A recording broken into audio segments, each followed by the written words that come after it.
Good morning. Good morning, Stanislav. How was the holidays? How was the break? It was great. Great. Good evening, Brigitte. Hello. Здравствуйте, рано утро. Здравствуйте, здравствуйте. Как вы себя поживаете? Спасибо, хорошо. Okay, so we have Fergana. Hello, good morning. We have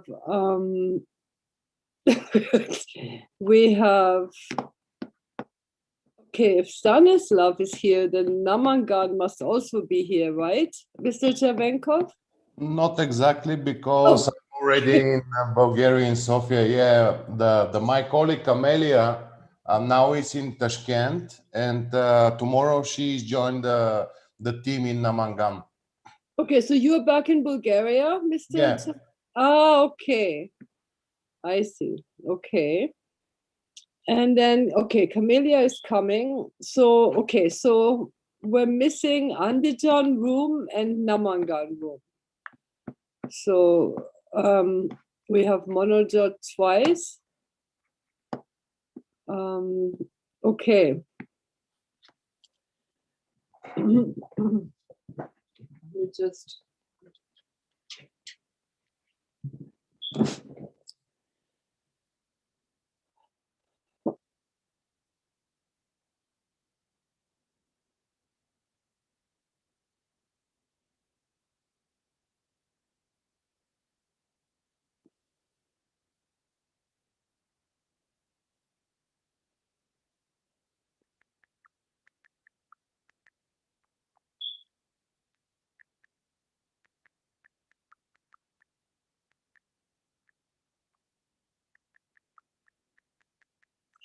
so who is calling and checking that Andijan and Namangan are joining?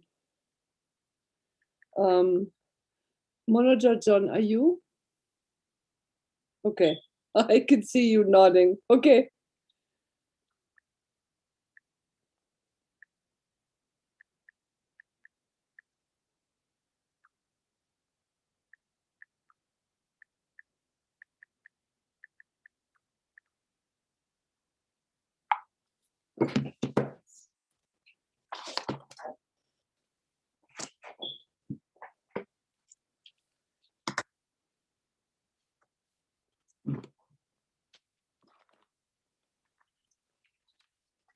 Manojan, how are you? How was your leave?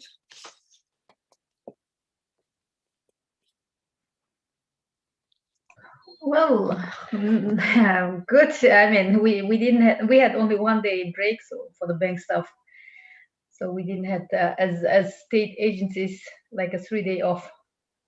Oh, okay. Oh, I see. But yeah, so we are working. Okay. And by the way, on Monday morning, I will be in Namangan already. Okay, great. That'll be good. Mm-hmm. That's good. Okay.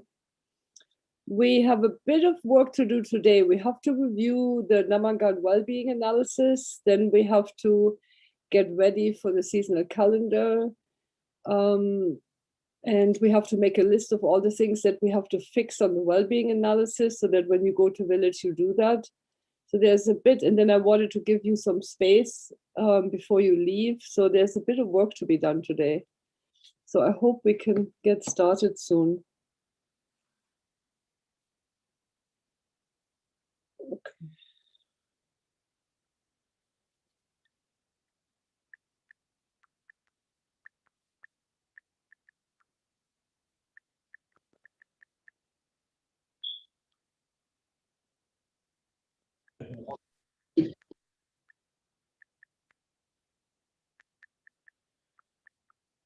Namangan team is just connected, Brigitte. Oh, I see. Namangan team is there, great. And if they turn on their camera, which they did, okay. That's a funny camera angle. It's shooting right over their heads. Okay, okay, that's better. Okay. So now we're just missing Andijan. It's always Andijan, no? Sorry, Brigitte, may I come just our team in Namangan? Sure. Hello. Assalamu alaikum, Namangan team. Nice to see you. Hi, hello. Great, thank you.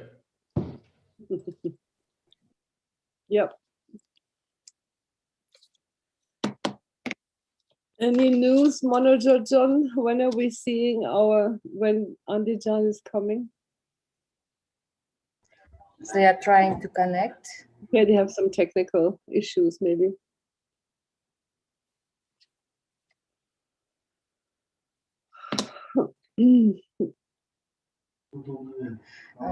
Now we are waiting, and let me congratulate Munajat Hamradova with his birthday.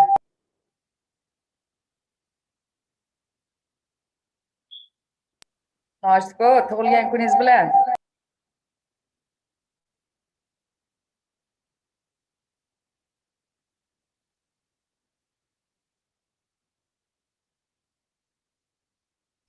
С днем рождения, Мунаджат Мурадова. Спасибо, спасибо. Она вообще в зале нет? Что-то не видно. Okay, we have two. Спасибо всем большое. So we have to wish happy birthday to Monojot in Namangan. Monojot Moradova is her birthday today. July 22. Happy birthday to you. Happy birthday, Monojot. Thank you.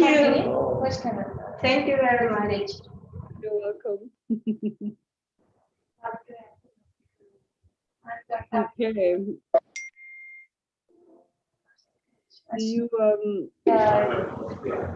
guys have a practice of, do you guys sing songs or anything for someone's birthday, or you don't do anything? Or Monojojon, what's the deal here?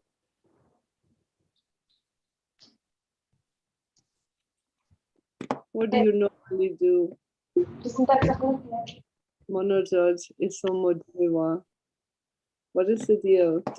What do you guys do? Do you sing happy birthday songs, or what do you guys do? I think maybe today we'll go to Namangan.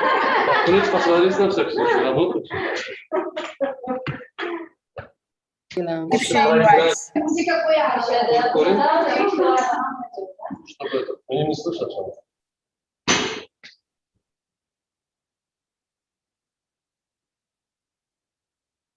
So what's the answer? No, you don't? Was a surprise for everyone, and no one knew about it. What we did.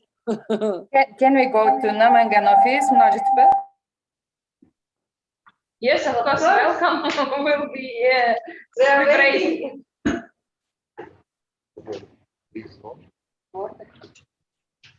Okay. So, Andijan, it's very difficult to see you guys. I see one person. I see a finger of one person. And I see, what is that in front? Yeah, what is that? That's somebody's computer. Okay. Now I can see. Okay. Okay, you guys, I hope you had a really nice Eid holiday. Ate lots of food. Gained 5 kilos in 3 days. And are well rested now. Yeah. So, and also hello to Ulukbek and Maktiojan, our translators are also here with us. Намаган, Андижан, sorry, Brigitte, for interrupting. Микрофон свой выключите, пожалуйста.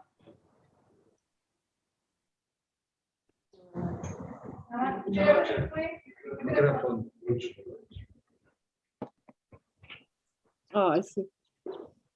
Okay, so we have Ulukbek and Bakhtior are here. Nice to see you guys, or have you guys, or hear you guys' voice. You guys always do a great job. We also have Mr. Getov. Hello, Mr. Getov. Good morning. Good morning. We have Rano Jan here, and then I think Sharuk is also there on the PRU line.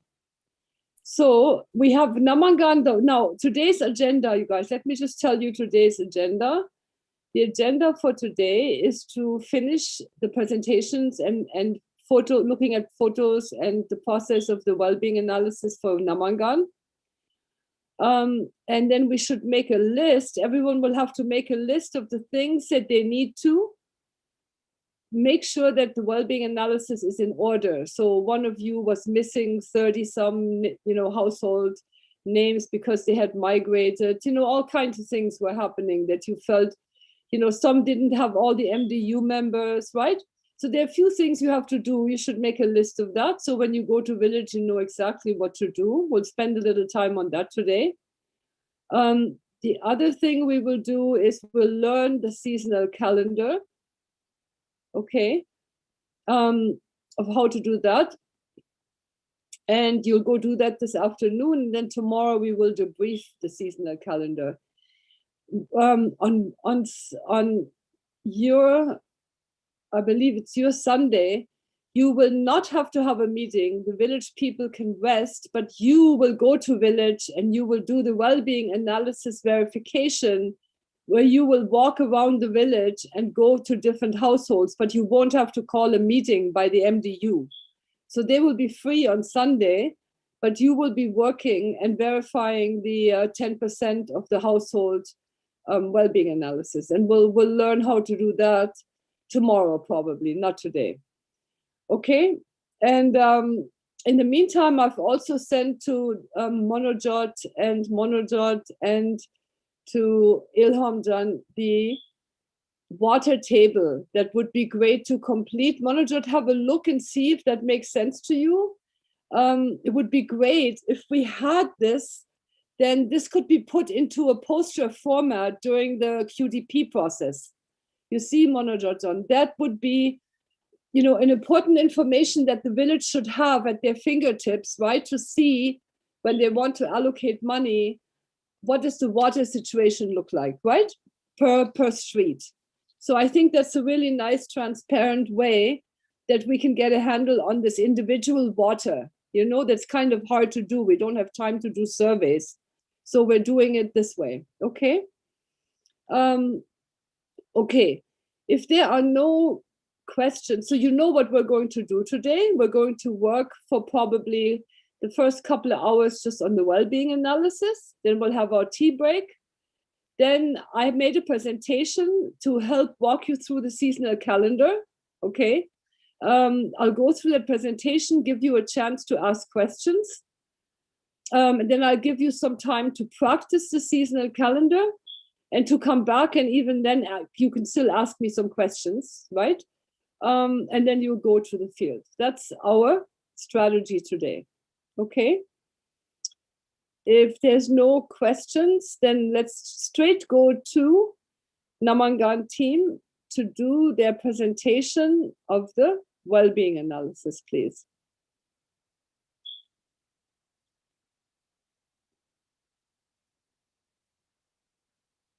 And hopefully we can do the same later, that we actually see a poster of it.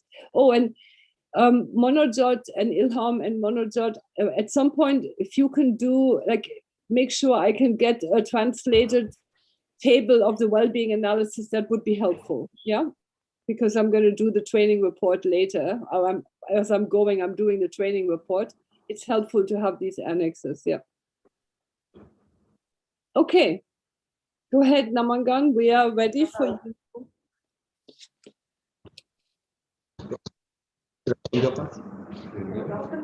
Assalomu alaykum. Brigitta xonim hamda Farg'ona Andijon jamoalari. Avvalambor o'tgan bayram bilan barchalarini tabriklaymiz. Hop, farovonlik tahlili bo'yicha ma'lumotlar berib o'taman. O'sha farovonlik tahlili bo'yicha Namangan guruhi o'sha bayramdan oldin tashrif buyurib, o'sha 5-chi tashrif doirasida Qo'riq mahalla fuqarolar yig'inida o'tkazildi. Qisqacha ma'lumot berib o'taman. Farovonlik tahlili bo'yicha dastlab o'sha ertaroq Qo'riq mahallasiga bizni jamoamiz yetib bordik. Yetib borib, o'sha yetib borgandan keyin mahalla taraqqiyot guruhi a'zolari hamda mahalla fuqarolar yig'inida yashovchi fuqarolar tashrif buyurgan edi. Biz belgilangan tartibda o'sha doira, yarim doira shaklida joyini tayyorlab oldik. Hammaga qulay bo'lishi uchun, hammaga ko'rinishi uchun va jamoamiz bilan birgalikda o'sha farovonlik tahlilini mashg'ulotini o'tkazishga kerakli anjomlarni oldindan tayyorlab olgan edik. Mashg'ulotimiz boshlanishidan oldin o'sha farovonlik tahlili bo'yicha qisqagina ishtirokchilarga ma'lumot berib, mashg'ulotni boshladik. Avvalambor mashg'ulotni o'sha kategoriyalar bo'yicha o'sha bugungi mashg'ulotda yuqori daromadlik, o'rta daromadlik, past daromadlik, yordamga muhtoj 4 ta o'sha yo'nalish bo'yicha o'zlarini fikrlarini bildirishlarini so'radik. Ular shu kategoriyalarni raqamlar bilan belgilab olishdi. Demak, yuqori darajalik 1, o'rta daraja daromadlik 2, past daromadlik 3, yordamga muhtoj 4 qilib 4 ta raqam bilan belgilab olishdi. Kategoriyalarni belgilab olishgandan so'ng ular bilan o'sha yuqori daromadlilarga kimlarni kirishi yuzasidan biz so'radik. Ular o'sha yuqori daromadga ega bo'lganlar ish joyidan kelib chiqib, yeridan kelib chiqib, uyidan kelib chiqib o'sha mezonlarni o'zlari aytib o'tishdi. Albatta bu mezonlar, kategoriyalarni yozib olish uchun o'zlarining ichidan, mahalla taraqqiyot guruhining ichidan bir nafar fuqaroni belgilab olishdi. Mahalla taraqqiyot guruhi a'zolaridan o'sha kategoriyalar bo'yicha bildirgan ularning takliflari, mezonlar bo'yicha bildirgan takliflarini yozib shu yerga terib bordi. Keyingi jarayonda o'sha tahlillar bo'yicha ular mezonlarni belgilagandan keyin farovonlik oldindan tayyorlab olingan o'sha farovonlik tahlili bo'yicha xonadonlarda o'rganilgan kartochkalarni, farovonlik tahlili kartochkalarini o'sha ko'chalardan tashrif buyurgan, ko'cha qilib o'tirg'izgan mahalla taraqqiyot guruhi a'zolari hamda fuqarolarga o'zlarini ko'chalari bo'yicha bo'lib berdik. Ular kategoriyalar bo'yicha o'sha 1 ga, 2, 3, 4 qilib ajratib chiqishdi o'zlari. Albatta bunda bizda yordamchi fasilitatorlarimiz o'sha ularga o'sha jarayonda tushunmagan joylariga tushuntirish berib turishdi, kuzatib, nazorat qilib turishdi. Bizda bu narsa qiyinchilik tug'dirmadi, chunki Munojat Muradova biz bilan o'sha qishloqqa chiqishimizdan oldin 3 marotaba mashg'ulot o'tkazdilar. Biz jarayonni to'liq o'zlashtirib olganligimiz uchun bizda bu unaqa qiyinchilik tug'dirmadi. Biz farovonlik kartochkalarini yig'ib olib, ulardan alohida konvertlarga joylab, o'sha kelib ro'yxatlarini mana siz ekranda ko'rib turgan ro'yxatlarni tuzib, farovonlik tahlilini qilib chiqdik. Va foizlarni ham chiqarib oldik. Masalan, mana yuqori daromadlilarga birinchi 73 ta o'sha xonadon yuqori daromadlikka kirarkan, bizda 13% ni tashkil etdi. Ikkinchisi 163 ta xonadon o'rta daromadlilarga kirarkan, bu 30% ni. Uchinchisi past daromadlilar 274 ta ekan, 50% ni tashkil etdi. Moddiy yordamga muhtojlar 4-toifamiz 38 nafar ekan, 7% ni tashkil etdi. Biz o'sha xonadonlarni qo'shib chiqqanimizda o'sha 548 ta xonadon foizlari ham o'sha to'g'ri balans berdi. Biz bularni ko'rib, hammasini aniqlab chiqdik. Shu bilan bir qatorda ro'yxatlarning ichidan mahalla taraqqiyot guruhi a'zolarini ham, ayollarini pushti rangda, erkaklarni yana boshqacha rangda, mahalla fuqarolar yig'ini xodimlarini boshqacha rangda belgilab chiqdik. Yana bir narsaga e'tibor berdikki, mahalla taraqqiyot guruhini a'zolarini ichida o'sha xonadon boshlig'i bo'lmasligi mumkin. Xonadon boshlig'i erkak kishi bo'lishi mumkin. Uni turmush o'rtog'i yoki qaynotasi. Biz ularga ham bunga ham e'tibor berdikda, shu belgilashda o'sha xaritamizga ularni o'sha xonadon egalarini familiyalarini bo'yab, shtrixlab, rang berib belgilab qo'ydik. Endi yana bir narsani alohida ta'kidlab o'tmoqchiman. Barcha guruhlar ham buni sezgan bo'lsa kerak. Farovonlik tahlilini ishlab chiqish juda ham murakkab jarayon ekan. Lekin yaxshi tushunib olinsa, bunda hech qanaqa muammolar bo'lmasligini biz tushunib yetdik. Aholi bilan ishlashda bizda qiyinchiliklar bo'lgani yo'q. Biz to'g'ri tushuntirganligimiz uchun, o'sha jarayonni yaxshi olib borganligimiz uchun aholini o'zi bu narsaga kirishib ketdi. O'zlari ajratdi kategoriyalarga, o'zlari konvertlarga joylab, biz bilan uchrashuvda juda ham faol ishtirok etishdi. Uchrashuvimiz yakunida keyingi uchrashuvimizda taklif etiladigan mavsumiy ishchilarni o'sha keyingi jarayonimizda uchrashuvimizga olib kelishlarini biz taklifini kiritdik. Mahalla taraqqiyot guruhi bugungi boradigan uchrashuvimizga ularni tayyorlab, uchrashuvga olib kelishlarini bildirdi. Uchrashuvimiz yaxshi o'tdi. Biz maqsadga erishdik deb o'ylaymiz. Video va tasvirlarimiz, video bilan rasmlarimiz bor. Okay. Thank you very much for this very nice description of your process and also discussion of your posters. Before we look at the photos, would you mind telling me the criteria for each for 1, 2, 3, 4? Would you just read off to me what is the land, the income, and all this, just so I can note this down, please, kindly?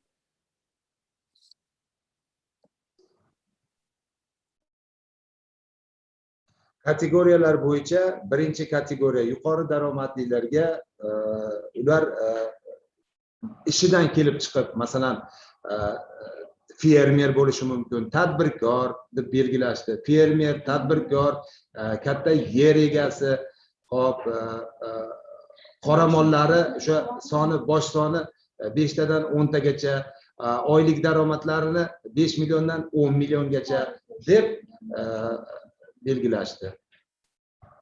Shunaqa takliflarni o'zlari kiritib yozib chiqishdi.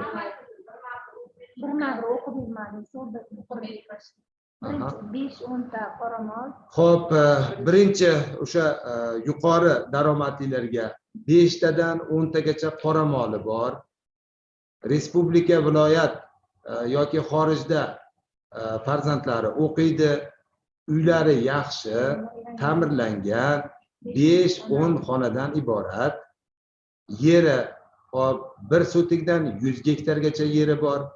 Xorijda ishlaydi, fermer yoki tadbirkor.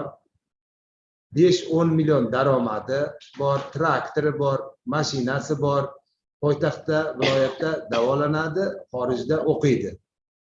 Ana shu mezonlar bo'yicha mezonlarni yuqori daromadlilarga taklifini berishdi.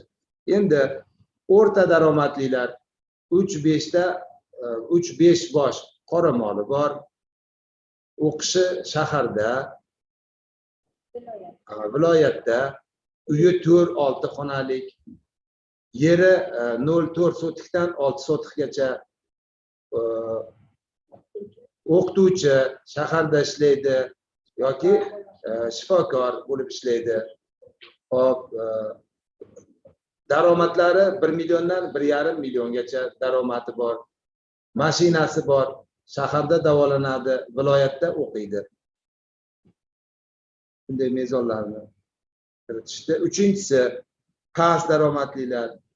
1-2 ta qoramoli bor, shaharda yoki tumanda o'qiydi. Uyi 3-4 xonadan iborat. Yeri 4 sotikdan 6 sotikgacha. Hamshira, mavsumiy ishchi, 500 mingdan 1 milliongacha daromadi bor. Qoramoli bitta, mashinasi yo'q. Shu mezonlarni belgilashdi. Endi To'rtinchisi moddiy yordamga muhtojlar. Bitta qoramol, uyi 1-2 xonalik, ta'mirlanmagan, yeri 2 sotidan 4 sotikgacha yoki yo'q, mavsumiy ish bilan ishchi yoki nogiron, 300 mingdan 500 minggacha daromadi bor, mashinasi yo'q, uyida davolanadi. Shifoxonaga borishga imkoniyati yoki puli yo'q, xususiylarda davolanish uchun. Mana shu mezonlar.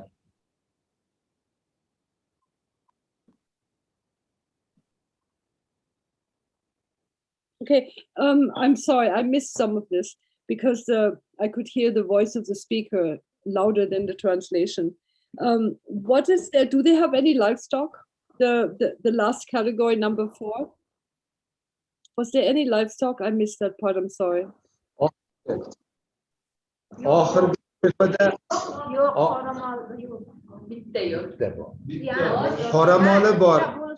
Qoramoli borligini sababi biz o'sha kuni ular tomonidan taklif qilib yozishdi. Biz kuzatib turgan jarayonimizda sektor rahbarlari tomonidan ayrim nogiron, kam ta'minlangan No, just repeat. qoramol berilgan ekan. Shuni ko'rsatishdi. Bitta yoki ikkita xonadonga yordam sifatida berilgan ekan.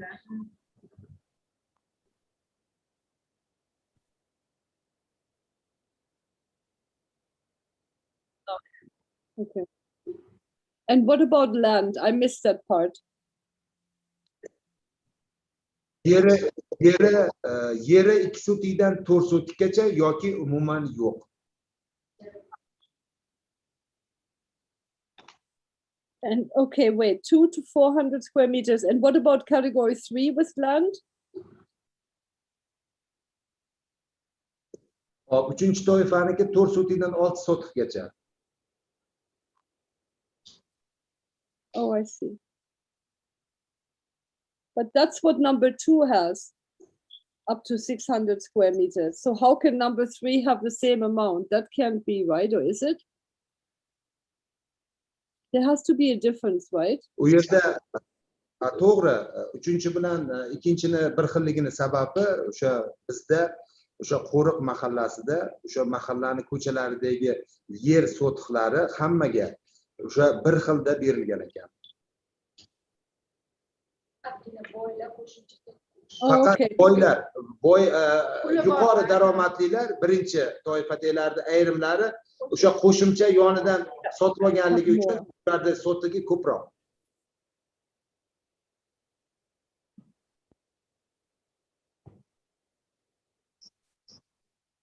Okay, I just wanted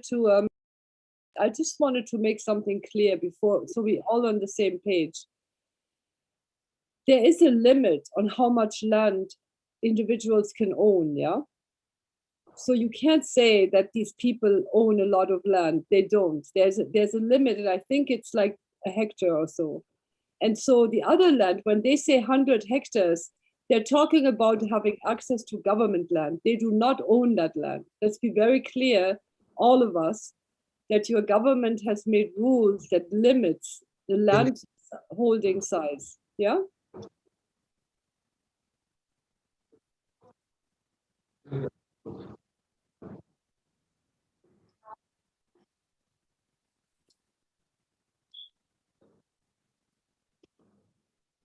Okay, are we clear on that? That you cannot own 100 hectares of land. It's government owned. The government leases it to the farmers, right? Or the farmer leases it from the government. You cannot have big people owning so much land, right? Can I get an answer from Namangan? Because I heard them say that in number 1 category, these are owners of big land. And I'm telling you, I don't think that's possible. You cannot be the owner of big land. You can be the least big land, but not own it. To'g'ri, birinchi toifa yuqori daromadli birinchi toifadagilarga haqiqatdan ham 1 gektardan 100 gektargacha yerni qo'yishdi. Buni biz so'radik ulardan.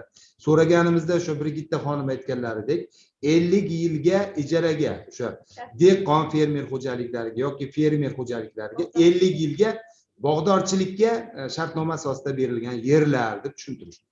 Yes.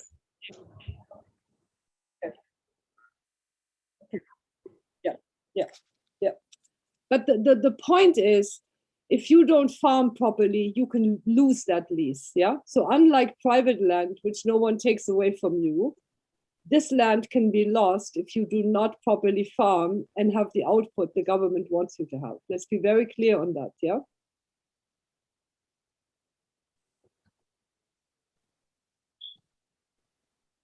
It's not an automatic 50-year lease, right? These guys have to farm it properly to maintain that lease.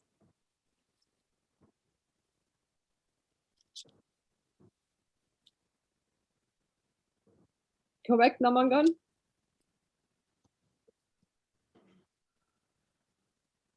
To'g'ri, shundoq. To'g'ri. Okay. I say all these things. Listen, why am I telling you all of this? I'm telling you this because you need to think about for someone to farm 50 hectares of land, how much labor. Yes, they have tractors, but there are certain things that are not done by machinery, such as cotton picking. It's done by hand, yeah? So I'm saying all these things that you remember and think about, right? That in these villages, a lot of people work for these big people, okay? Right? And you need to be aware of that dynamic, yeah? I mean, you know how it is yourself, right? When the government, Zafar Saab comes, or when the boss of your organization comes, right? The dynamic between someone who has the power to say, you no longer work for me, right? As opposed to, a different dynamic, right? So I just want you to be aware that there is this dynamic in the community, that a lot of people depend on very few people to provide them employment, okay? And so when we are talking about facilitating a workshop, right, that decides how $400,000 or $500,000 will be allocated, right? I want you to kind of have an awareness and be aware that there are very unequal power relationships taking place in the community and in the meetings that people are having, right? So I just want you to be aware, because when you facilitate, you need to think about those things, right?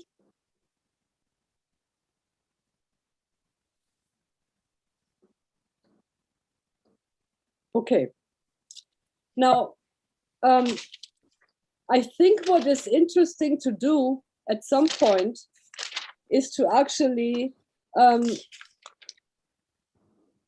a bit of a look at how different, what the differences are, and I'll do that a little later, is to actually see the differences between these well-being analyses. Can I just ask another question? I can see that you guys have beautifully mapped the MDU and the MCA office bearers, but also the members. Can you please tell me where the MDU office bearers are located? Where's the MCA chair? Where does the MCA chairman sit in your 1, 2, 3, 4? Could you tell me the MCA chair?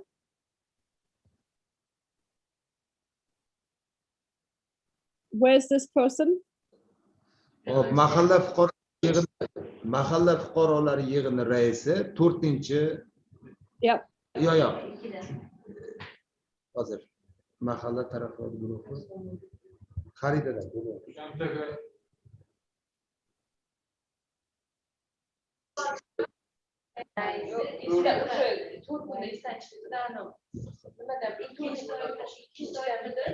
Ikkinchi toifada o'tiribdi. Ikkinchi. O'rta daromad. Okay, and what about the MCA secretary? Mahalla 3-chi toifada past daromadlida o'tiribdi. Okay, MCA secretary, is that a man or a woman? ayol kishi. Okay. And then what about the advisor? Did you note down the advisor person? Uchinchi toifada, u ham ayol kishi.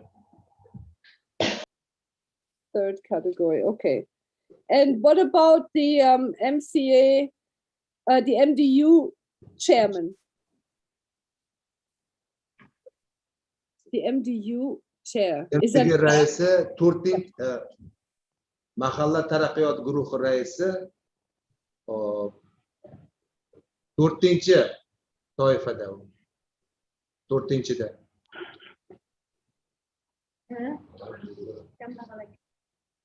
Wow, okay. And that's a man or a woman? Erkek kishi. Erkek kishi. Okay. And the deputy chair, the woman, where is she sitting in this categorization? Rais, MTG raisi o'rinbosari ayol kishi, 3-chi toifada.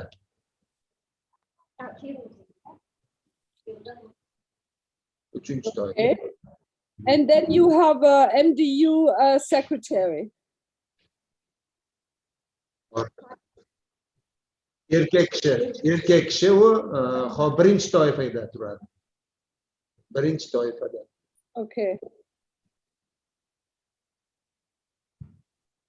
Okay. And then can I get a sense of how many of the regular members? How many regular members? It looks like there's 2 regular members in the category 1. Is that correct?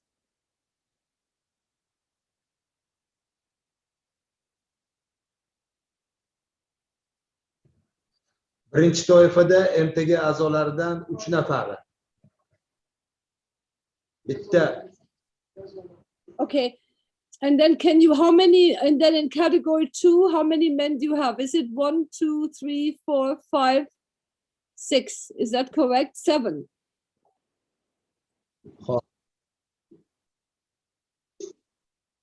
O'rta daromadlilarda 10 bittasi. 2 ayol, 8 erkek.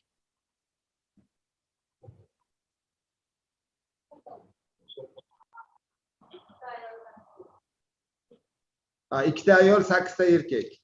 9. Hop, 3-chi toifada 5 ta erkek, 5 ta ayol, 4 ta erkek. 9 kishi. And then in the next one, Hozir 3 ta aytdim. 1, 2, 4 women in number 3. 2 ta ayol, 8 ta erkek. 3 ta, 5 ta ayol, 4 ta erkek.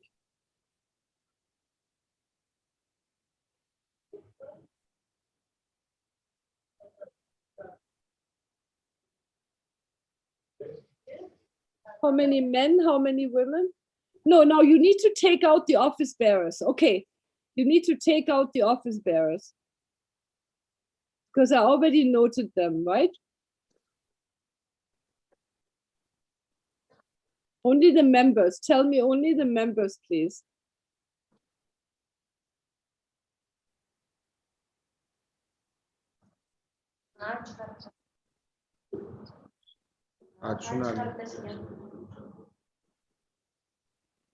Chiqarib tashlaganmiz. Mahalla taraqqiyot guruhining a'zolarini aytyapmiz. Okay.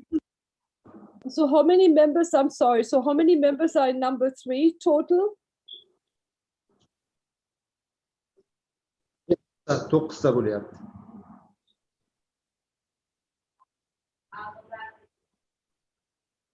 Okay. Okay, and then in the last category. 4-inchisi 3 ta ayol, 1 ta erkek, 4 ta jam. Great, okay. And I haven't added this up, but make sure you check that it's actually 28 or 30 people, however many people you have. Okay. Let me ask one. Hozir a'zolarini o'zi 25 ta chiqdi. Bunda mahalla taraqqiyot guruhi raisi, uni o'rinbosari, kotibini qo'shganim yo'q. Bizda mahalla taraqqiyot guruhi 28 nafar kishidan iborat bo'lgan.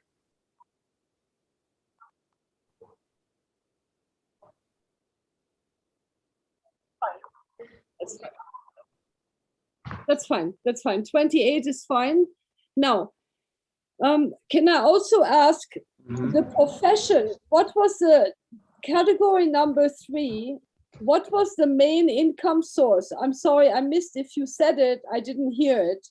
The main income source of the people in category number 3. The main income. Uchinchi toifada daromadni asosiy manba bittadan ikkitagacha qoramoli bor. Shaharda yoki tumanda o'qiydi. Uylari 3-4 xonalik, yerlari 4 sotidan 6 sotikgacha. No. Income. Mavsumiy ishchi. No. Don't repeat everything. I'm asking their income source. The number 1 people are farmers and businessmen. Daromad manbai asosan mavsumiy ishchi. Mavsumiy ishchi hamshira bo'lib ishlaydi. Yoki masalan texnik rabotnik. Okay, anyway, so good. Okay. Now, how did people react to the process? What was people's reaction? Was everyone okay doing this?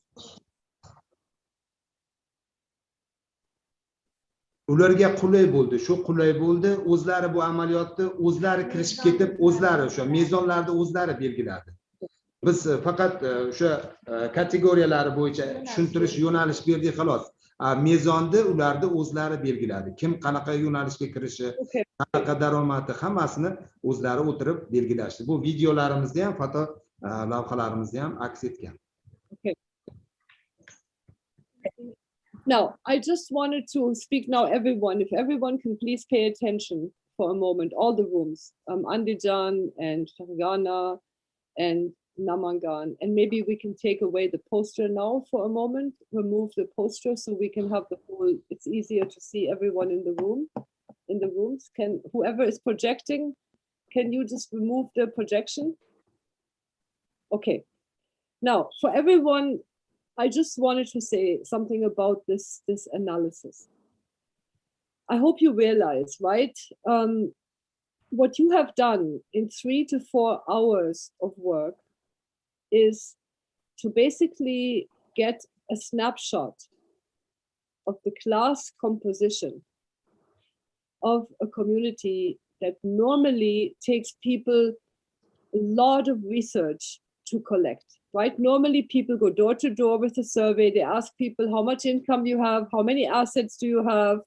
You know, it goes on and on, how much livestock and all this. So it takes people to go door to door. Just imagine going door to door to 548 households or 900 households to collect the same information that you have just now collected, right? The same body of understanding about a village we have built up, right?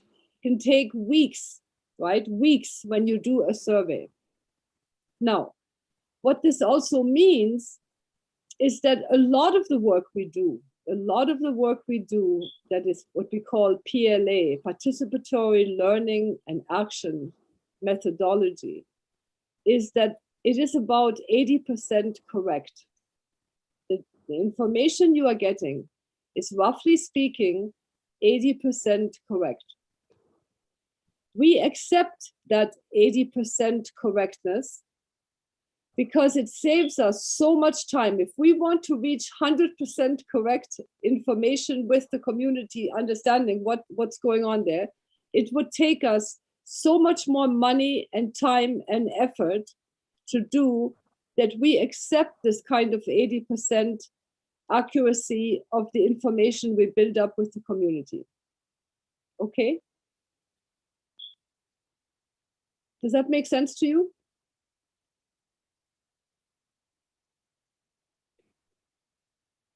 Can I see some nodding or something, anything? Okay, So what I'm saying is we are trying to find ways to understand the village, right? We are trying to find ways to understand the village with village people together, right? To build up a body of understanding with the village together that consists basically of not wasting people's time and not wasting our time by doing intense surveys. And this is the way we are doing it. We're building up an understanding with the village so that when we do community development planning, which we will do next week, at the end of next week, that we have all the information we need at our fingertips, right? That is what this is about. Okay. Okay. Now, can Namangan, your poster looks really good. Namangan, can you please show us now your photos and your footage, please? If you can project that on the screen, that would be great. The footage and the photos, whatever you have. Asos suratlarda.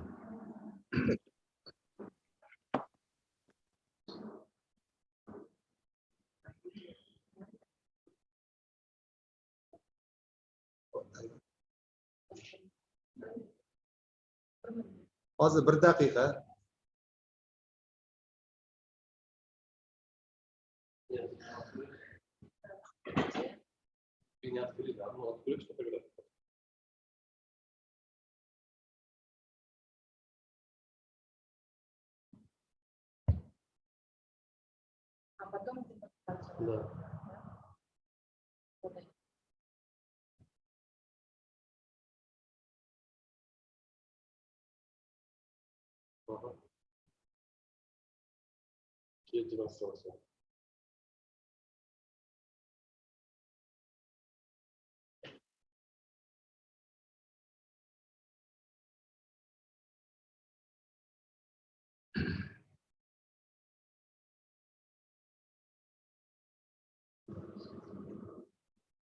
Hop.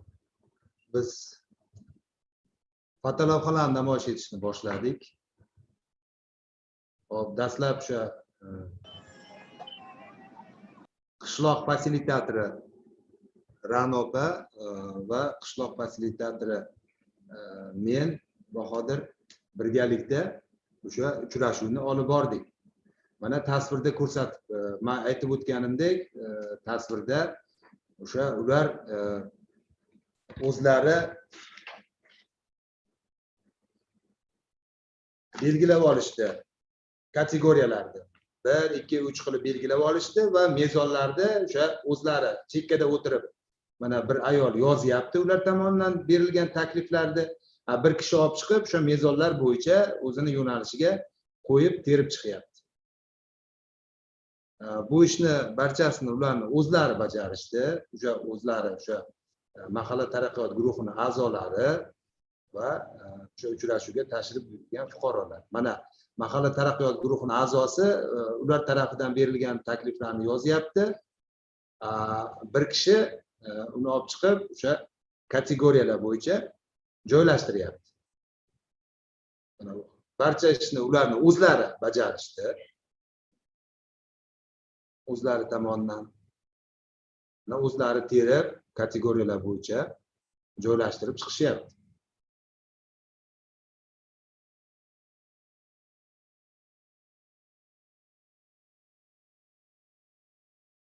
Endigi jarayon kategoriyalar bo'yicha joylashtirib chiqilgandan keyin oldindan o'sha xonadonlarni o'rganib chiqilgan kartochkalarni, o'sha kartochkalar ularni ko'chalari bo'yicha tarqatib berildi.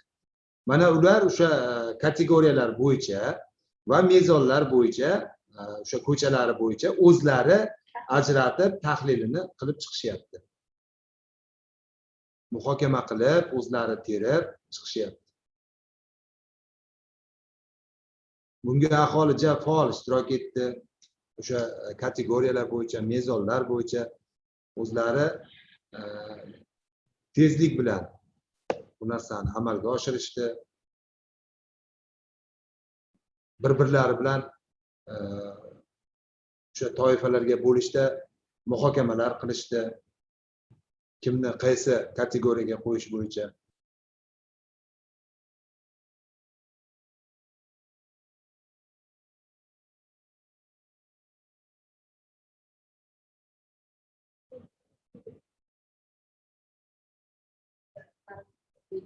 Hop, fotolavhalarimiz tugadi. Endi video namoyishini.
Can we just let it run so we can hear what's going on a little bit and not rush the tape forward?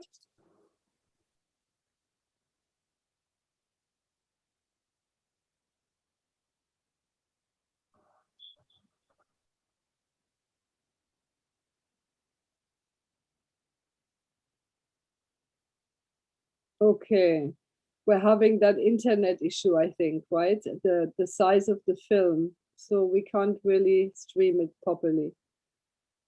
Okay.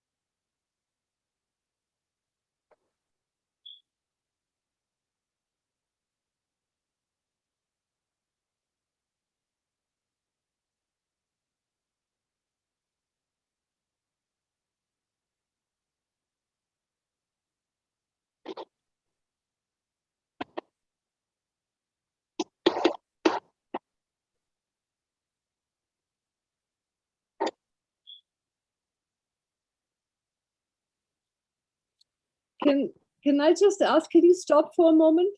Stop. Stop, please.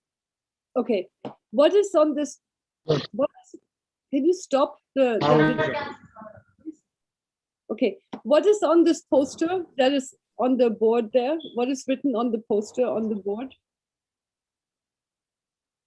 Hop, doskada yozilgan plakatni biz oldindan qishloqqa borishimizdan oldin bu tayyorgarlik jarayonida olib oldik o'zimiz bilan. Shu mezonlarni belgilayotgan paytda ular kategoriyalarni belgilayotgan paytda foydalanishlari uchun savollar, ularga beriladigan savollar.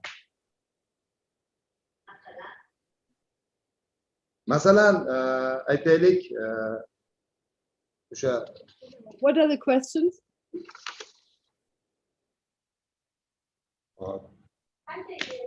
qancha yeri bor, nechta qoramoli bor, hop,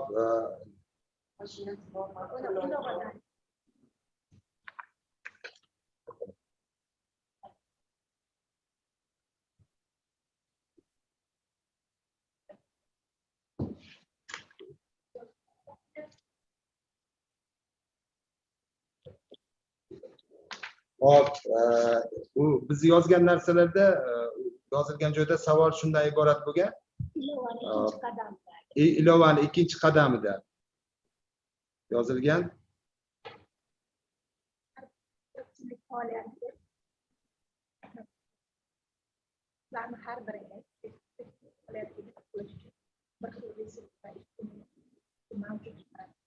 Qanday dehqonchilik qilamiz? Qancha chorvamiz bor? Ishlash uchun nima qilamiz? Nima bilan oziqlanamiz? Yil davomida qancha ozuqa iste'mol qilyapmiz? Nima kiyapmiz? Unaqa savollar yo'q.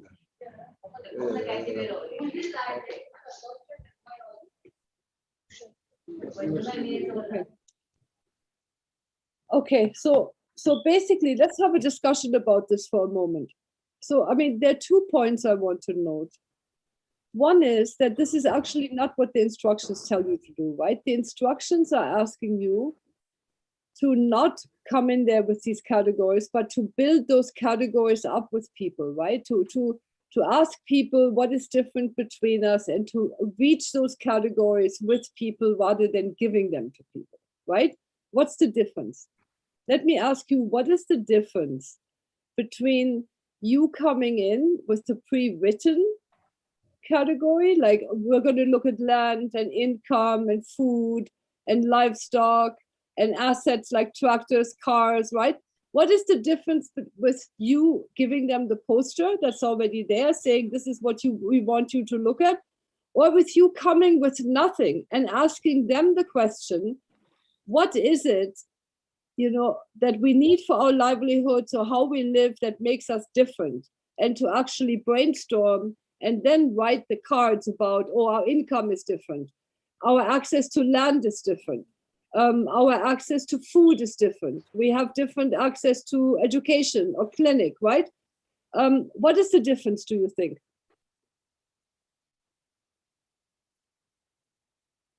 What do you think is the difference?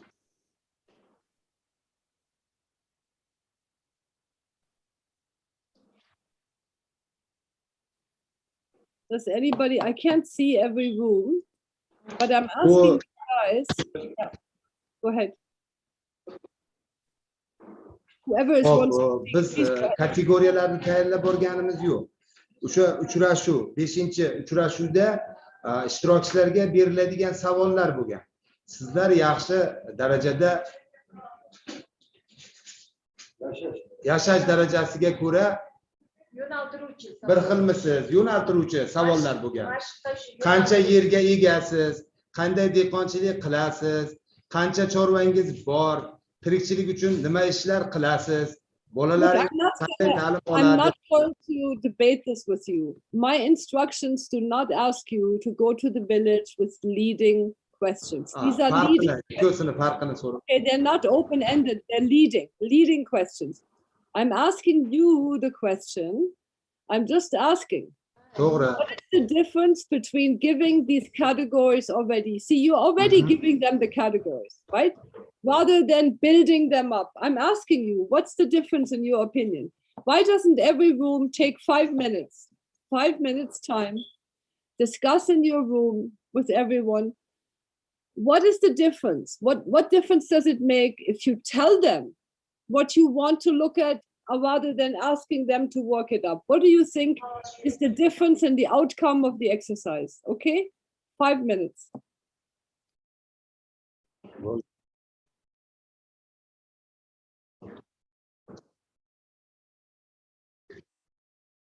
noto'g'ri tushunchaga ega bo'lib yo'naltirilyapti-da. Haligi toifaga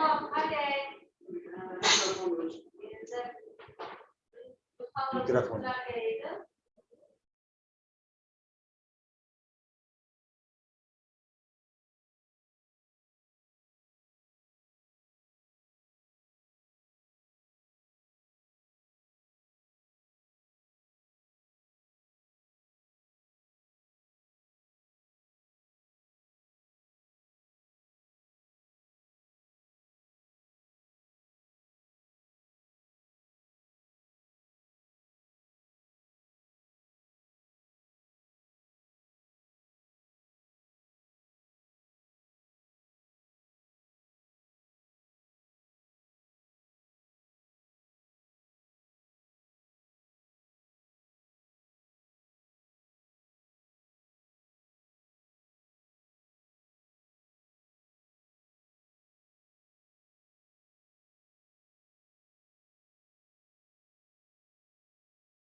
Okay.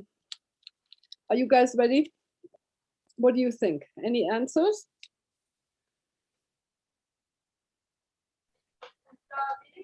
Namangan. Namangan. Javob beramiz. Hop, Brigitta xonim. Eshitilyaptimi?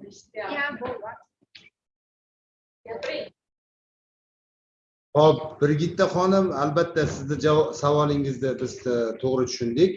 Biz buni oldindan o'sha o'zimiz uchun tayyorlab olgan edik, biroq buni noto'g'ri qilgan ekanmiz. Biz o'sha jarayonda shu narsani sezdikki, biz tayyorlab borgan o'sha posterdagi savollar bilan odamlar cheklanib qoldi. Ular qo'shimcha biz yozib qo'yganimizdan qo'shimcha o'zlari ham takliflarni bildirdi, tahlillarni bildirdi, o'sha mezonlar. Biz undan keyin ularga tushuntirdik. Bunga qaramanglar, bu o'zimiz uchun qilingan edi. Lekin sizlar o'zlaringizning fikrlaringizni to'liq o'sha tushirib beraveringlar deb aytdik. Shu joyda biz ozgina noto'g'ri qilganimizni bildik. O'sha kuni bildik. Chunki biz odamlarning fikrini cheklab qo'yibmiz. Buni cheklamasdan o'zini fikrini o'sha ro'yxat tuzib, yozib, ilib qo'ymasdan tushuntirib o'zlaridan olgan ma'qulroq bo'lar ekan. Ko'proq mezonlarda ular ishlab chiqargan o'zlarining o'rtasida fikrlash. Biz buni tushunib yetdik shu kuni.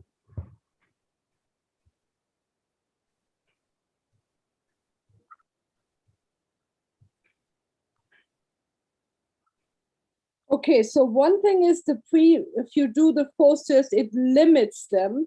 But what, anything else? Is any other rooms? Does Andijan or Fergana have any other idea? What else does it do? So this is one outcome that Namangan just mentioned. What's another outcome? Another difference between not proposing to them what to look at, but letting them brainstorm it up, or you giving it? What else is there? Anybody else have any other suggestion what it means? Okay, I tell you what else it is. If you don't go in, oh, okay.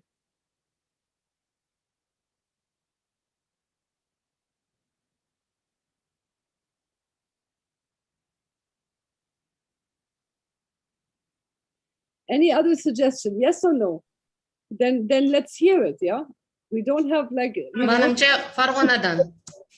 Nargizaman, assalomu alaykum. Then tell us. Manimcha bitta tayyorlangandan ko'ra tayyorlanmagani eng yaxshi tomoni, odamlarda o'zidan fikr olayotganimizda aynan ularda fikri muhimligini inobatga olgan holda, ularda o'zini so'zlaridan kelib chiqqan holda shu kategoriyalarda yozilsa, bu narsa ularda fikri inobatga olinayotganligini ular his qilishadi va o'z-o'ziga bo'lgan baholari yanada ko'tariladi.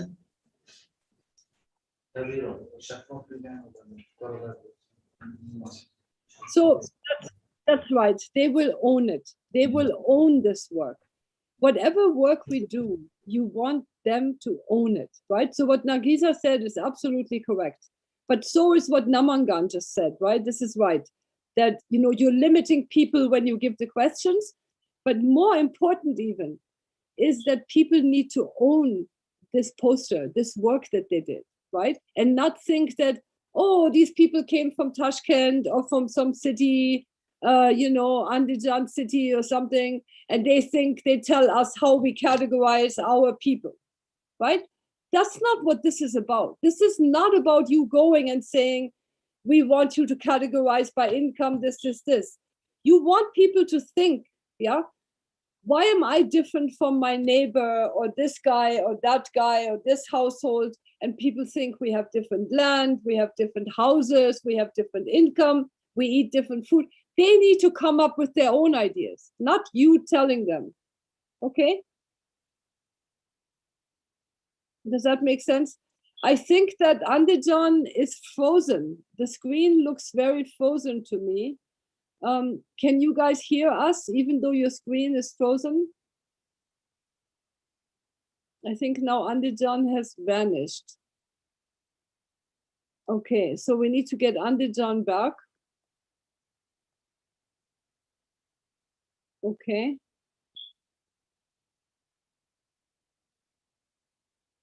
Okay. In the meantime, Namangan, do you want to set up the footage again so we can see a little bit more of your footage? So look, so let's conclude on this when Andijan comes back, because I would like for them to hear what we're saying. But if in the meantime we can hear a little bit more, see a little bit more of your footage, Namangan, that would be really great.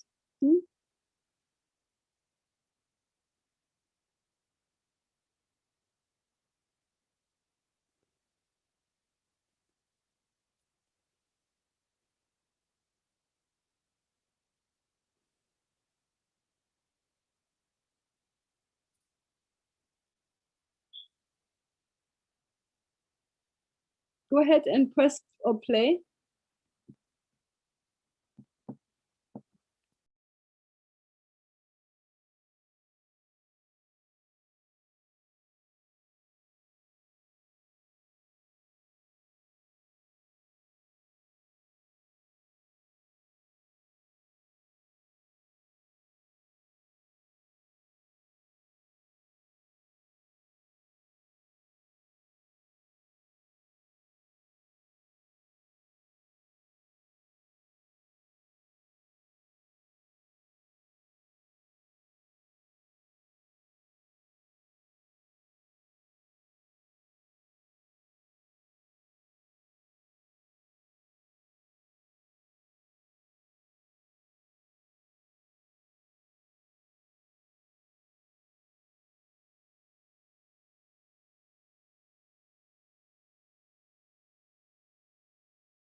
When you can you stop it for a moment, please? So, thank you. So when you are proposing to them to have category 1, 2, 3, 4, is that right? You are actually telling them we're going to have category 1, 2, 3, 4, and we need to put every household into one of those. Is that what you're doing? Hello. Hello. I see. Xo'p, biz o'sha jarayonda o'sha holatda kategoriyalarni qanday qilib belgilash kerakligi yuzasidan tushuntirish beryapmiz. O'zlarini ichidan bir kishi chiqib o'sha kategoriyalarni katta harflar bilan yozib, yerga terib, mezonlarni ham ularni o'zlari belgilab chiqish to'g'risida tushuntirish beryapmiz.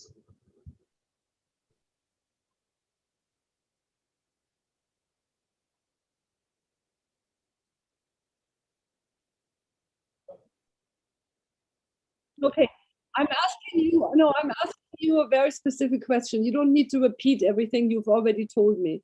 What I'm asking is a very specific question, which is, you gave them category 1, 2, listen, so just answer my question. Did you tell them there's category 1, 2, 3, 4, or what did you call the categories? What did you tell them?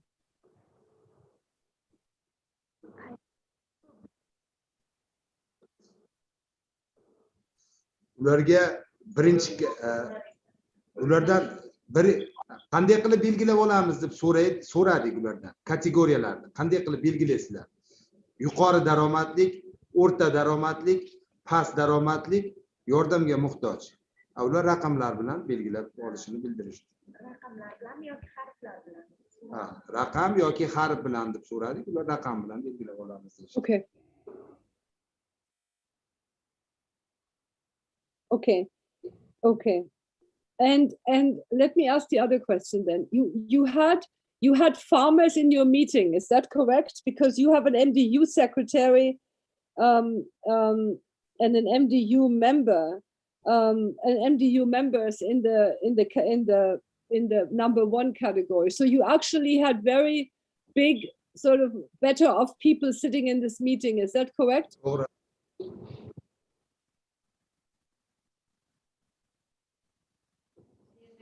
Yo'q, unaqa fermerlar, boylar bu uchrashuvda yo'q edi. Asosan mahalla taraqqiyot guruhi a'zolari bilan yoshlar mahalladan o'sha ko'chalardan kelganlardan bor. No, but you told me when we looked.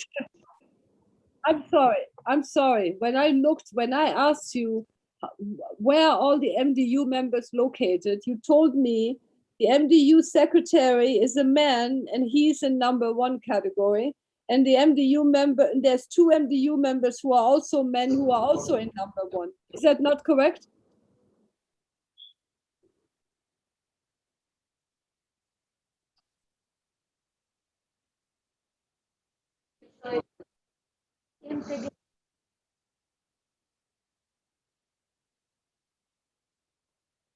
Yo'q, birinchi guruhga kotib mansub, MTG kotibi birinchi guruhga mansub.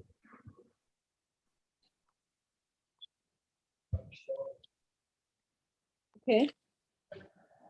But you also have 2 MDU members in the first category, right?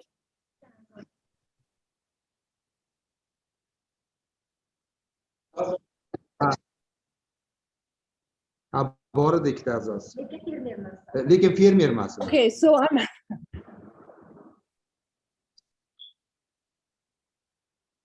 okay. They're entrepreneurs. Tadbirkor. Hello, yes or no? Okay. Okay.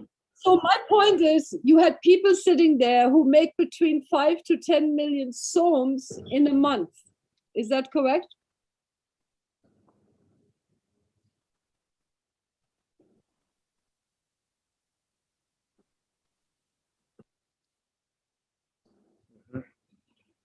To'g'ri.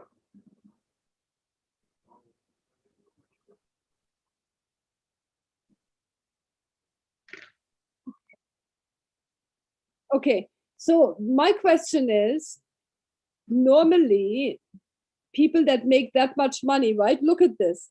The people in category 1 in your village make 5 to 10 times more money than the people in category 2, right? 5 to 10 times more per month. So usually there is some reluctance by rich people to actually admit this kind of income gap, okay?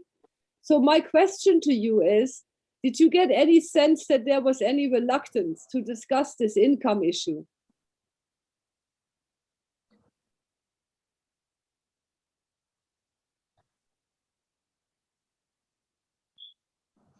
Bo'ldik, albatta ikkilanish holatiga guvoh bo'ldik. Ular o'sha daromadni belgilashda tezlagina belgilab qo'yishmadi. Tortishuvlar bo'ldi ular daromadi bo'yicha.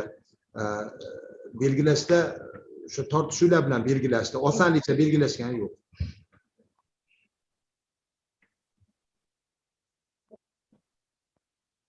So, I mean, listen, why do you think, let me ask you, why do you think that we are actually marking down on the poster paper where the MDU members and the MCA sit? Okay, I want you to take 5 minutes time, all of you, Andijan, Namangan, and maybe Namangan can, and Fergana, which Fergana can stop kind of talking amongst themselves because we're actually talking about really important things right now. We're discussing why are we circling in green and pink and blue under well-being analysis the names of MDU and MCA members. Why are we doing this? And what is the importance for you as social or as Kishlok facilitators? What are you going to do with that information? Why does that matter to you and in your work? Because when I look, see, I immediately realize when I talk to you and look at your poster that you have 3 people in the MDU sitting in the rich category, right? And that has incredible significance for me. But I need you to understand that it needs to have significance for you also, right? That it impacts your work. So, you know, to the fact that you had to actually look and say, no, we didn't have those people there, when you actually did. So I need you to be really sharp about this, right? And smart. And so I would like you now to sit down for 5 minutes or 10 minutes and have a discussion. Why is it so important that you understand the distribution of MCA and MDU members in this well-being analysis, okay? And I'll be back in a little while.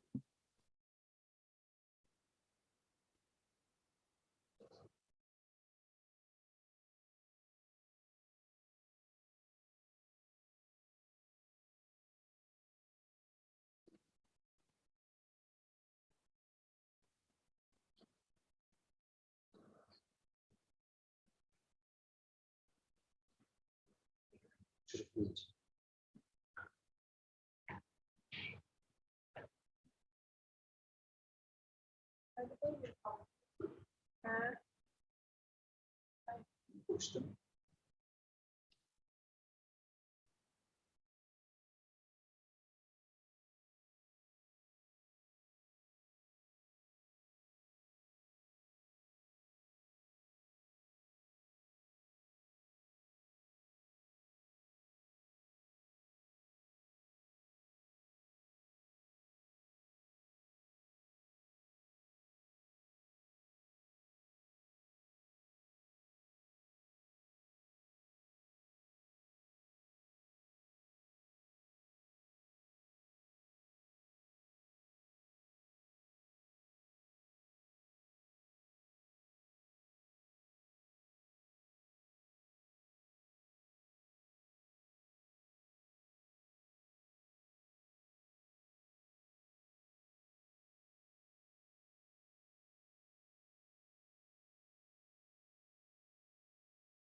Okay.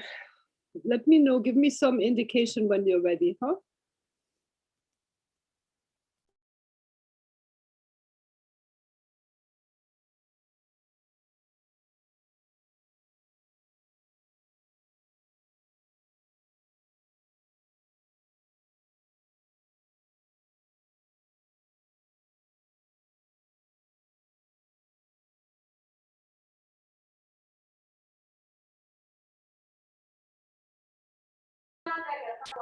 Tayyor bo'lsa aytinglar deyapti. Namangan. Namangan. Is everybody ready, kind of? Okay, how about Fergana and Andijan? I'm losing Andijan.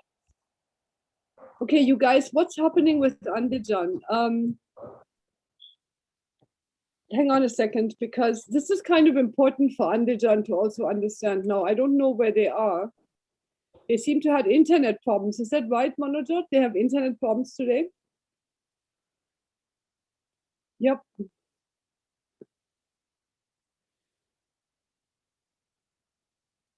Okay. Someone is trying to come back right now.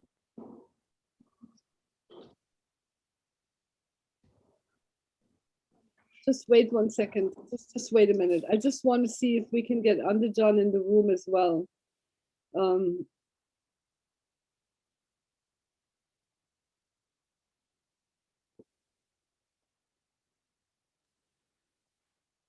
No, we don't have them. Oh, here they are. Andijan is coming back, but we don't have a picture.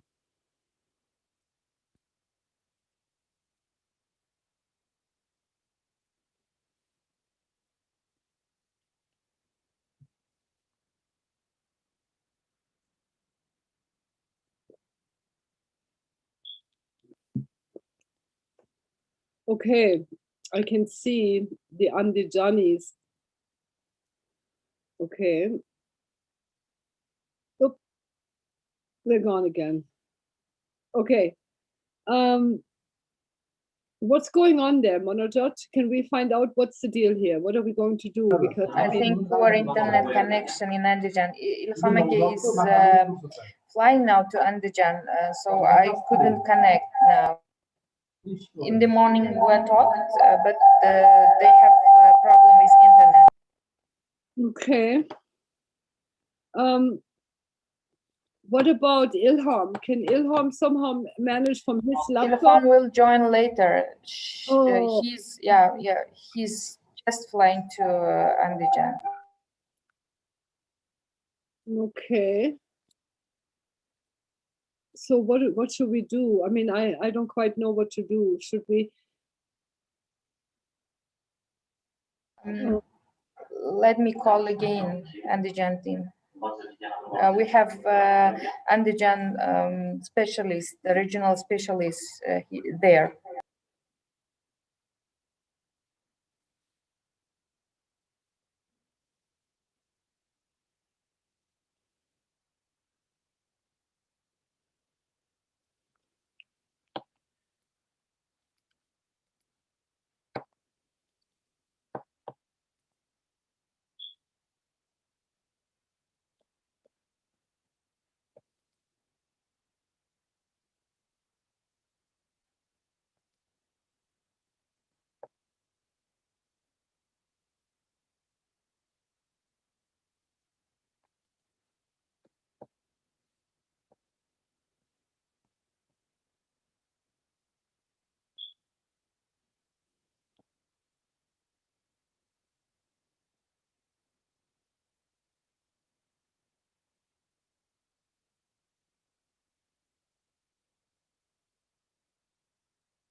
Assalomu alaykum. Andijon aloqada ming bor uzr. Bizda texnik muammolar bo'ldi.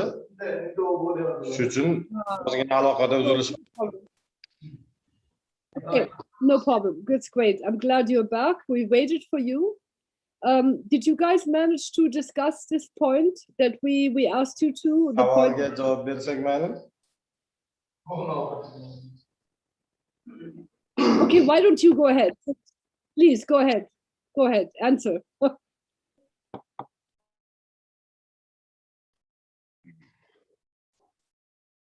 Brigitta xonim, juda dolzarb masalani ko'tardingiz. Bu biz o'zimiz uchun ham qiziq edi. Shuning uchun bir jamoa bilan kelishgan holda javob berishga harakat qilsam, bu misol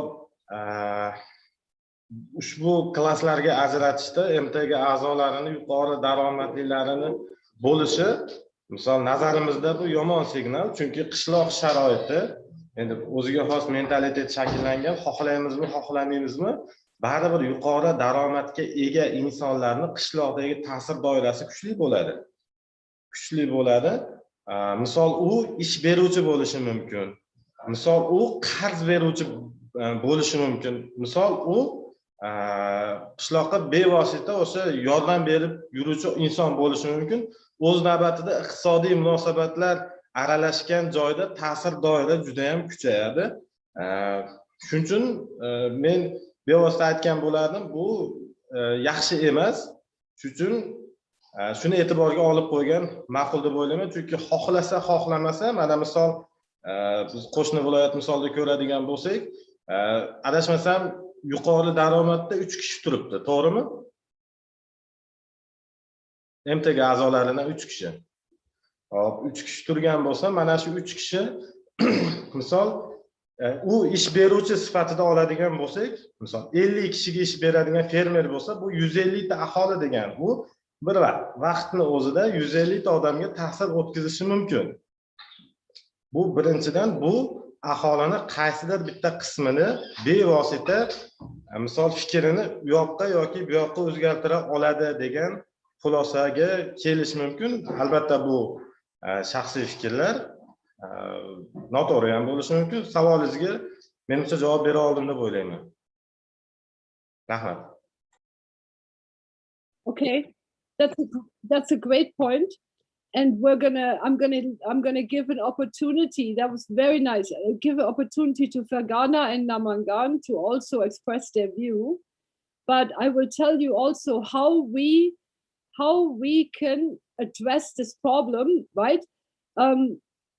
We have a strategy to deal with this, but let me first hear from Ferghana and Namangan if they would like to add anything that they discussed between themselves.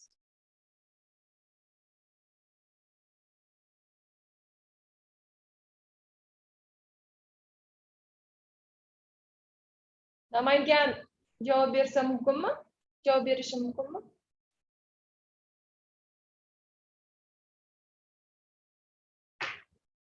Go ahead, please just come in and speak. Yeah. I'm waiting for anyone. Assalomu alaykum aziz hamkasblar. Bu savolga bizni guruhimiz kelishgan holda shunaqa javob beramiz. Mana hozir Andijonning javoblarini eshitdik.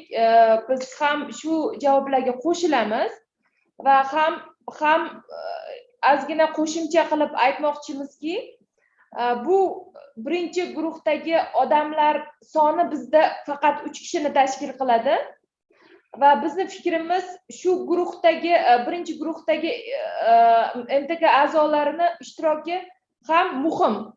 Balkim qandaydir holatda salbiy ta'sir qilishi mumkin, lekin ijobiy ta'sir qiladigan tomonlari ham bor.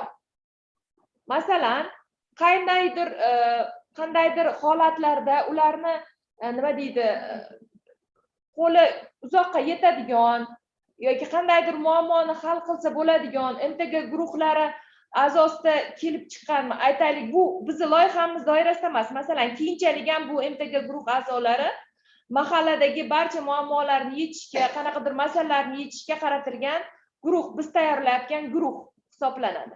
Keyinchalik o'sha nima deydi, birinchi guruhga tegishli bo'lgan a'zolar qanaqadir ularni tanishi ko'p bo'ladi, ularni nima deydi, o'ziga to'q bo'ladi, qanaqadir yordam ham berishi mumkin. Shuning uchun birinchi guruhga tegishli bo'lgan a'zolar bo'lishi kerak, ko'p bo'lmasligi kerak albatta, lekin bo'lishi kerak degan xulosaga keldik. Ularning ishtiroki muhim, bo'lishi lozim degan xulosaga keldik.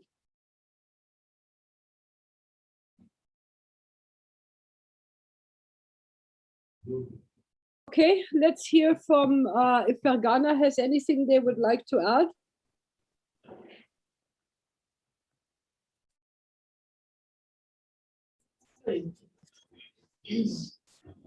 Avvalambor assalomu alaykum barcha trening qatnashchilariga. Men qishloq injeneri, ismim Abdumalik. Xo'p, Brigita xonim, sizni savolingizga quyidagicha javob beraman o'zimning tushuncham bo'yicha. Bu mahalla a'zolaridan, lekin MTG a'zolaridan bu guruhlarda qatnashishi, masalan, o'sha yuqori daromadli, o'rta daromadli, eng past daromadli insonlarni aniqlashda biz mahalla a'zolari o'sha nima desam bo'ladi, rasmiy tarzda ular yordamlashsa, MTG a'zolari norasmiy tarzda bizga o'sha mahalladagi yuqori va o'rta kam daromadli fuqarolarni aniqlashda yordam beradi. Ya'ni bu MTG a'zolari o'sha norasmiy o'sha fuqarolar bilan bizni o'rtamizda ko'prik vazifasini bajaradi. Ahamiyatli tarafi shunda. Biz bular orqali shaffof tarzda o'sha ma'lumotlarni olishimiz mumkin.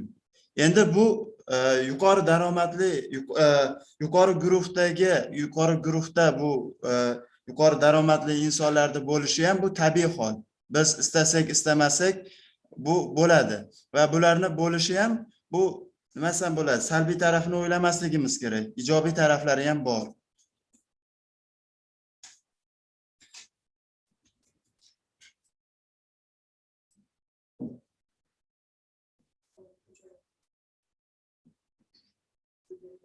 Oh, thank you so much, Abdul Malik. Now, let me tell you what I think the take is, and why am I seeing only 3 people in Andijan? I'm seeing like 3 people in Andijan. Where are all the other people? Ah, okay, there you go. Okay, that's fine. I just want to make sure you guys are all there. No problem. Okay, you guys, look. Here's the thing. Nobody says that rich people are bad people. Okay, they're not bad people. You have bad people amongst everybody, and you have good people amongst every group or every class or every group of people, right? Good and bad and medium. So there's nothing wrong with having a lot of money, right? The point, however, is that when you guys work in a village and each pair, right? You are a pair, a man and a woman, Kishlok facilitator, right? And the point here is that you are working in 6 villages, and you need to be sure that you know your 6 villages very well. So you know, when I'm going to this village right here that we just did a well-being analysis in Namangan, if I'm a facilitator there, I'm going to be very careful to remember that I have MDU members there that are actually quite rich. And I'm aware of this point that I heard from our Fergana colleague, our Andijan colleague, saying these people can actually influence 100 people very easily, right? Because they might provide employment for people. Now, luckily, it's none of the farmers in this village are in this MDU. These are business people, right? But here's the point. As long as you are aware and you know that these people are in these positions, right?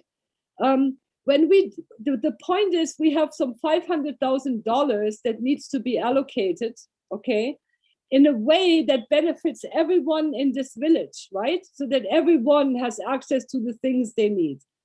Now, if you realize that these people are beginning to influence the process, when we do the Kishlok development plan, we have a method to do a secret ballot election on the projects. So we can actually avoid that people are being influenced, that they can privately actually express what they want the money to be spent on, okay? So I think, don't worry about that, but I want you to be aware when people in power are in the MDU, you need to be careful how you facilitate. You need to be sure they don't dominate the meeting. You need to be aware of this dynamic and not let these people influence your entire process. And I think that's what's the most important, okay? So what I'm saying is, you are only working in 6 villages. By the way, I wanted to tell you this. In other countries that I have worked in, the ratio of social organizers or Kishlok facilitators, they have different names in different places, but basically you are the frontline people, right? In other countries, sometimes a pair, a couple, one man and one woman, Kishlok facilitators, are actually responsible for something like 15 communities. You only have 6 communities to look after, 6. That means you should know those 6 communities very, very well. Okay, so that's my point. You should know those 6 communities very, very well. You should know their issues, the power dynamics, all these things that are coming out now. Okay, I think we are finished. I think Namangan, you know, I think you did a nice job. I think like everyone did, everyone finished the exercise. Everyone was able to complete. I think I would recommend in the future, try again, I keep saying that, try to follow the process and try not to make new kind of rules of how you can implement a methodology. I think, please trust me. I have done this in many, many communities, and I'm trying to give you the best methodology there is after having tried all the things that you are now even trying, right? I've come up with this methodology, and I think I would like you to use it so that we use an equal and the same approach everywhere, okay? Now, I'm gonna give you some time now. I'm gonna give you a little time before your tea break to actually make a list. I would like you, each room, Andijan, Namangan, Fergana, to make a list of what is left for you to really complete the well-being analysis. And that list is different for each room. Like some rooms, like Namangan, is finished with putting the MDU members on the well-being analysis. They did it. But there are some other regions that didn't quite finish that part, right? So please make a list for yourself that you will share with us of all the things that you have to do to finish the well-being analysis. Also, make a list of all the things you have to do to finish the resource map. Is there any work you have left on the resources map? Please make yourself a list of that. So I'm gonna let you sit for the next 15 minutes or so, or 10 minutes, and then I'll come back. And then we go to our tea break, okay? So I'm gonna leave you with that. Please discuss and make a list together, right?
Okay, are you guys ready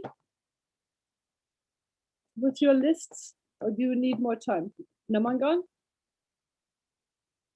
are you ready?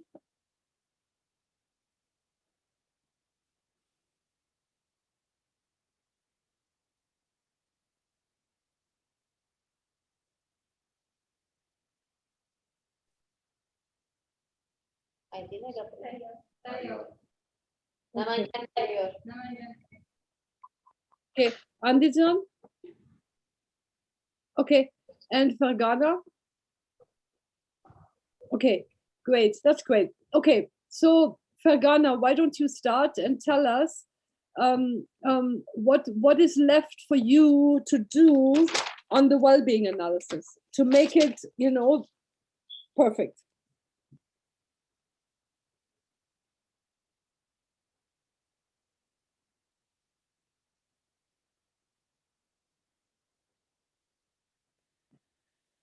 Go ahead.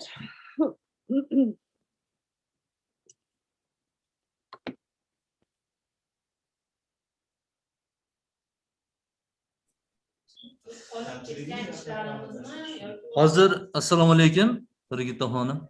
Men Sherzod qishloq fasilitatori. Savolda hozir ikkilanish bo'lyapti. Biz mana shu farovonlik tahlili bo'yicha amalga oshirgan ishlarimizdan qolib ketganlari haqida so'ralyaptimi yoki kelgusida bu farovonlik tahlilini juda ham yaxshi o'tkazish uchun nimalarga ahamiyat berishimiz kerakligi haqida so'ralyaptimi?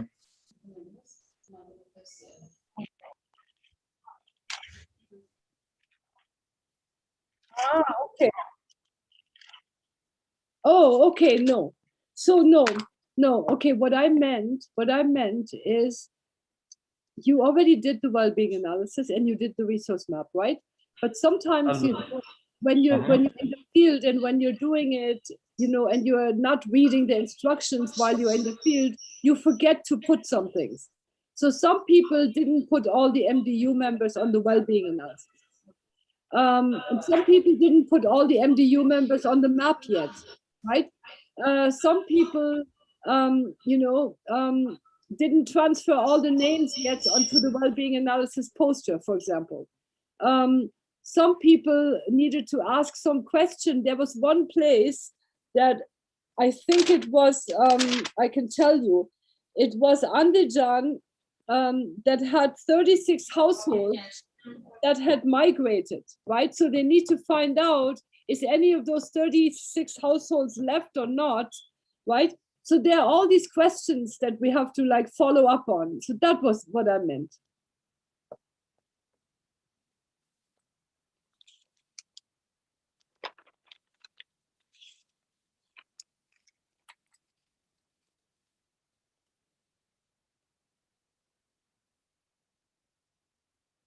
Okay, for instance, I can give you an example.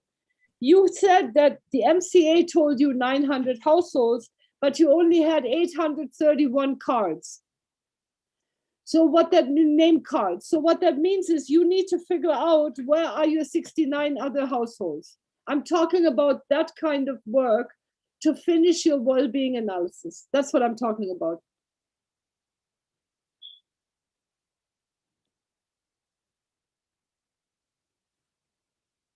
Yeah, okay. Yeah. Okay, that's fine. Look, I'm so now that you, yeah, go ahead, please. Demak, bizda farovonlik tahlili bo'yicha bizda o'sha fosterimizda mana sarlavhasini hali yozganimiz yo'q, ro'yxatni oxirigacha yakunlaganimiz yo'q. Yozib qo'yganmiz, buni joyiga o'rnatganimiz yo'q, yopishtirganimiz yo'q. Xonadonlar soniga aniqlik kiritishimiz kerak. Haqiqatdan ham juda ham to'g'ri aytdingiz. Haqiqatdan ham 900 ta xo'jaliklar to'g'risida biz shu vaqtgacha gap ketdi, lekin farovonlik tahlili qilganimizda 831 ta xo'jaliklarga haqiqatdan ham baho berildi. Buni aniqlik kiritishimiz uchun albatta biz mahalla bilan yana qo'shimcha ish olib borishimizga to'g'ri kelar ekan. Bu yerda lekin albatta foizlarni chiqardik. Endi o'tgan safar o'zingizga ham aytdik. Lekin qolganlari qayerda? Keyin buni aytaylik yana borib o'zingiz aytganingizdek yakshanba kuni tekshirib, hech bo'lmaganda 10%larini bu xonadonlarga tashrif buyurib, haqiqatdan ham bu tahlilimizdan natija bo'ldimi o'zi, yo'qmi? Buni bir o'rganib chiqishimiz kerak bo'ladi. Okay. Yeah. Wait. Yeah. So this is different. I didn't ask you to put. You're right. We have to do the verification. You will do the verification Sunday, and tomorrow I will teach you how to do the verification. So don't worry about that. This is different. What I'm asking you right now is the basic work. The verification is something else. Okay? Yeah. No problem. Okay. What about the resource map? Are you finished totally with your resource map? Fargana? Haritalarimizda tugadik, elektr stolbalarini aniqlashimiz kerak. Yana ham aniqlik kiritishimiz kerak elektr stolbalariga. Okay. Ularni muddati o'sha tepalarni, mana elektr transformatorlarning quvvati va holatlarini aniqlik kiritishimiz kerak. Mana shu kamchiliklarimiz bor.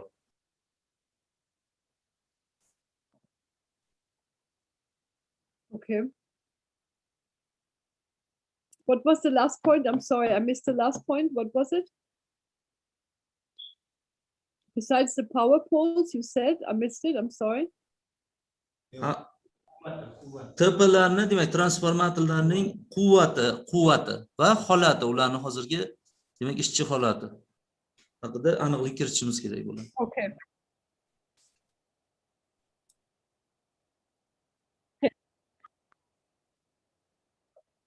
Okay, got it. Understood. Okay, great.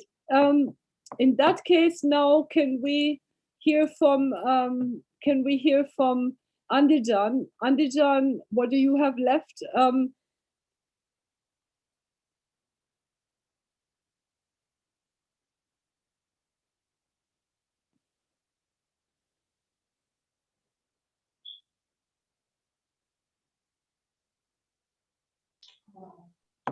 Brigita xonim, bu yerda biz asosiy qilishimiz kerak bo'lgan narsa o'zimizdan o'zimiz g'ildirayni boshqatdan ixtiro qilmasdan, eng asosiysi belgilangan yo'riqnomadan chiqmaslik. Chunki bu bizni ishimizni naborot qiyinlashtirar ekan. Shu narsaga yana bir marta ishonch hosil qildik va eng asosiysi men bunga qo'shimcha sifatida taklif sifatida aytishim mumkinki, ushbu misol o'sha 6-ilova bilan bog'liq bevosita mana shu farovonlik bilan bog'liq bo'lgan trening, o'sha ma'lumotlarni olish jarayoni nisbatan anchagina og'ir ekan. Bu bir kunda bu narsani yetkazib bera olish aholiga o'z navbatida balki biz yangiligimiz uchun shunaqami qiyinchilik tug'diradi. Shuning uchun ushbu treningga bundan oldingi treninglardan moslab borish kerak aholini. Ya'ni misol aytish mumkinki, mana bizda eng asosiy muammo shunda bo'ldiki, mahalla taraqqiyot guruhi shakllangan bo'lsa-da, mahalla kattaligi uchun uni hammasini ham tanimas ekan ular. Misol Adirlik, tog'larda yashaydiganlar bor, lekin o'sha mahallaga kiradi, mahallani bu chetidagi odam uni tanimaydi. Shuning uchun imkon qadar aytib, misol mahallada hammani bilinglar. Agar tanimaganinglar bo'ladigan bo'lsa, mana shu treninggacha imkon qadar ma'lumotga ega bo'lib kelishlarini iltimos qilsak, menimcha yana ham aniqroq ma'lumotga ega bo'lar edik va eng asosiysi biz o'zimizda xato bo'ldi. Kamchilik sifatida aytishimiz mumkinki, har bitta uy xo'jaligiga alohida kartochka qilinadigan bo'lsa va o'sha kartochkalarni nazorati trening yakunida olib borilishi, ya'ni sanoqni nazorda tutyapman. Olib boriladigan bo'lsa, bizga kerak bo'lgan ma'lumotlar yana ham aniq va sifatli bo'ladi va o'z navbatida ishimiz ham kamayar edi deb o'ylayman. Men asosiy taklifim buni aholini va treninglarda oldingilarga moslashtirib borish kerak shunga. Mana shu farovonlikka nisbatan demoqchiman. Qo'shib kichik ma'lumotlar ko'rinishida. Ya'ni buni tayyorlab bormasak qiyinchilik tug'diradi ekan baribir. Bitta treningda bu ma'lumotlarni olish. bevosita endi kartani aytavering. Xarita borasidagi savolingizga bo'ladigan bo'lsak, endi menimcha bu xaritadan manbalar xaritasi yaxshi darajada bo'ldi. Endi balki to'g'ri, balki yo'q. Labay? Yeah, I'm not quite, no, go ahead. What I wanted to know is what is left for you to do on the resource map and what is left to do on the well-being analysis. And I will comment on the other points in a moment, but I just wanted to find out what is left.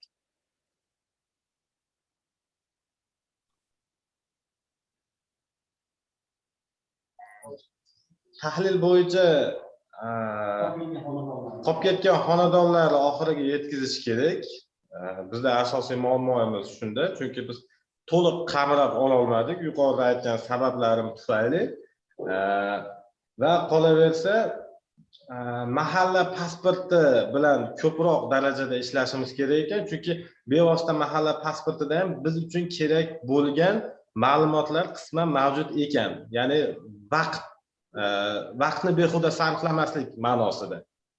Aynan shunga e'tibor berib qo'yishni misol aytgan bo'lardim. Manbalar xaritasida bo'ladigan bo'lsa, menimcha manbalar xaritasida hamma narsa ko'rsatildi. Endi agar ichiga kiradigan bo'lsak, buni misol biz chegara hududida ishlayapmiz, balki misol anaqani neytralka zonalarni, ya'ni o'rtadagi neytral zonalarni balki belgilashimiz kerakdir, balki demilitatsiya, demarkatsiya chizig'lariga e'tibor berishimiz kerakdir, balki o'sha atrofdagi misol harbiy inshootlarni belgilashimiz kerakdir. Qaysidir ma'noda agar bu shart bo'ladigan bo'lsa, infratuzilmani rivojiga ta'sir qiladigan bo'lsa, yana bilmadim, xarita borasida fikrim aynan shundan iborat.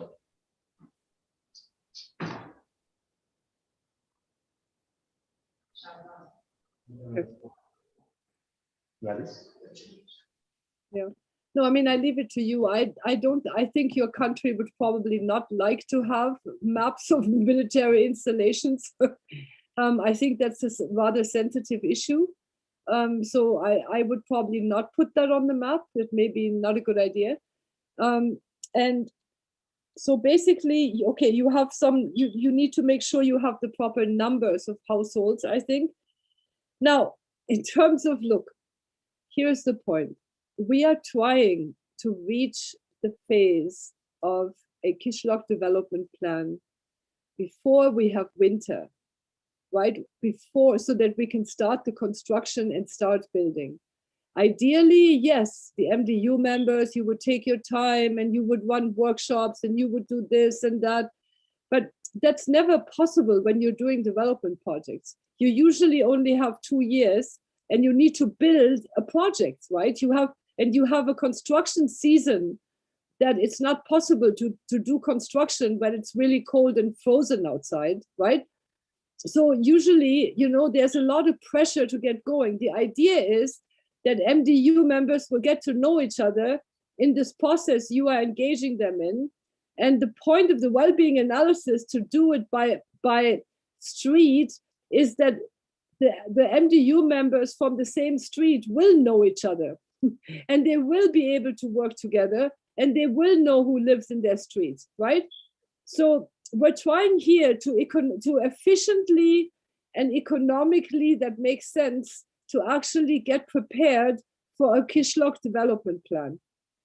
And there is incredible pressure from the government on the big government. I mean, I'm talking the big G, Tashkent, to roll out this program, to spend money and to get going. We don't have time to give MDU members to get to know each other and get ready and all this, right? So this is why we are trying to do this process as best as we can, as efficiently as we can. And eventually the MDU members will get to know each other, okay? That is the point here. Yep. I think that's it. Okay, just be sure on the passport, I agree, try to use the passport as much as you can, but like I told you, the passport is not always correct. Okay, the passport, the instructions, we have seen the instructions that the MCAs are getting, and they're pretty weak in terms of how they collect this data. They virtually have no instruction. They're just told, collect this data somehow, right? So it's not that reliable, the government, the MCA data. So be careful about that, okay? I think I'm going to give you your tea break right now. We've been going at this for 2 hours. I think everybody needs a break. Fergana is coming in. They want to say something. Go ahead, Fergana.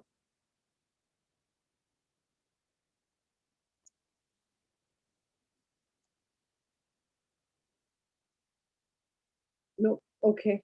Andijan, you want to come back on something? Okay, so let me give you a tea break. Okay. Albatta. Okay, hang on a second. Go ahead, Andijan. Go ahead, please. Please. Bizda bitta fikr bor edi, taklif aniqrog'i. Brigita xonim, agar sizni rejasiga nazar soladigan bo'lsak, bizda yakshanba kuni ham qandaydir topshiriq ijrosi bilan mashg'ul bo'lar ekanmiz. Lekin holbuki yakshanba bizda dam olish kuni, biz o'zimizni belgilagan rejalarimiz bor edi. Agar shuni kelisha olsak, albatta sizga birinchi navbatda ma'qul bo'ladigan bo'lsa, shunga qarab reja tuzsak. Nima deysiz? Yakshanba kuni dam olsak demoqchi edim. Agar sizga ma'qul kelsa albatta. Yeah. Look, it's absolutely fine with me. I think we did it because we were a little bit delayed and we just had a 4-day vacation. But you are absolutely right. I completely agree that Sunday is a day of rest. I squeezed it in there because I gave you guys an extra day, so you'd have a big chunk that Monday was your extra day, but that's fine. If Monojot and Monojot agree, because we don't have Ilham, then I'm absolutely fine with giving you Sunday off. Absolutely. But then by the way, I have sent the new training calendar to the PRU with the changes because of the dates. Some things have changed now. That means we will be training until August 1st. And August 2nd, the new rule comes in about, meetings, right? So I can give you Sunday off if our 2 Monojots agree. And then we'll just be 1 day longer. Is that okay, Monojot? Brigitta, thank you. Let's follow the table training schedule because yes, you are right. From the August 1st, new rules, new pandemic restrictions. So that for Fergana team and for me, it's but it will be better if we follow the training schedule. Thank you. Okay. So basically, we are on our last stretch, right? We are like now on the last stretch. We have, thank you very much. We have the table right here. So basically, but we're trying to finish everything in this month, So look, we have 1, 2, 3, 4, 5, 6, 7, 8. You have to work 9 days in a row. I know that's really tough, but you just had 4 days. You just had 4 days vacation.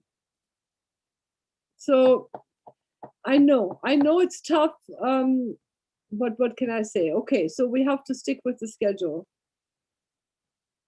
Okay. Okay, let's go to our tea break. Let's go to our tea break. And let's come back and you have a discussion with Monojot, and then you come back. I'm not a decision maker. I'm just coming in to do your training. But your decision makers are sitting in your room with you. So you should speak to them, please. Okay? And see you. Let's come back in about, half an hour. Okay? Bye, everyone. Have a nice tea break. See you in a minute.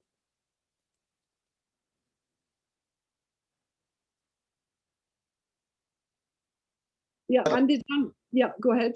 Yo. Rahmat Brigita xonim. Biz qolgan viloyatlar bilan buni kelishib olamiz, menimcha.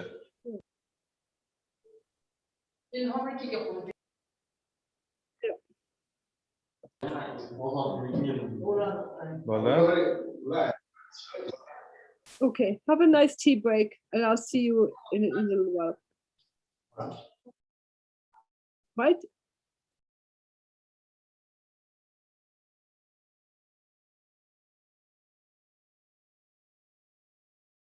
Ha. Qolgan viloyatlar nima deysizlar? Munojot opa, tug'ilgan kuningiz bilan tabriklaymiz. Hamisha sog' bo'ling. Tabriklaymiz. Butun jamoa nomidan. Sog' bo'ling, hamisha nimani baxtli hisoblasangiz, hammasiga yeting. Yaxshimisiz? Sizga anaqa trening anaqalarni yubordik. Ilhom aka tashladilarmi gruppaga? Ha, bizga tashladi, biz uni ko'rdik. Bugun keldi bu ma'lumotlar. O'shaning uchun undan oldin bera olmadi. Yo'q, bizga shu jadval bo'yicha ketganimiz juda ham ma'qul. Chunki 1-avgustdan keyingi odamlarni yig'ish ham ko'p boshqa qo'shimcha qoidalar qo'shilishi mumkin. Ko'p odamni bir joyga yig'a olmaysiz, imtihonlar boshlanadi. Kirish imtihonlari boshqa o'shaning uchun kelinglar, kelishib olib shu mana shu jadval bo'yicha tugataylik. Iltimos, Namanganda Munosh opam qo'llarini ko'ryapman. Gapiring Munosh opa. Meni ham fikrim xuddi shunday, chunki 1-avgustdan balkim yana qo'shimcha cheklovlar bo'lib qolishi mumkin. Mana shuni oldini olish uchun tezroq ishimizni tugatib olishimiz kerak.